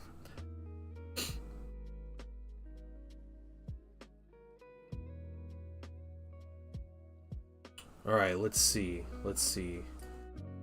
Zen. Yeah, let's go ahead and raid out. Let's raid somebody.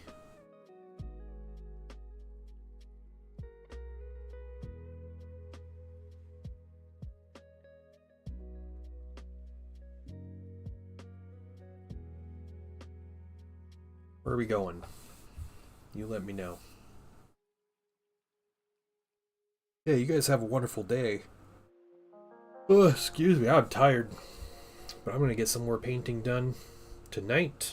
And we'll be back tomorrow on stream, normal time. 10 a.m. to 2 p.m.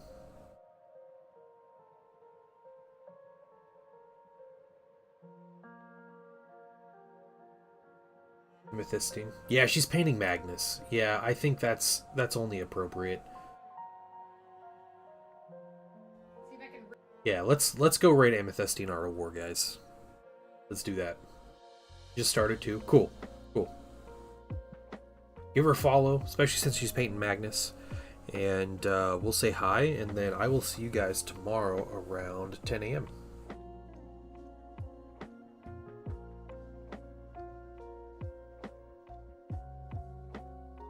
And I am ready whenever we are starting this raid.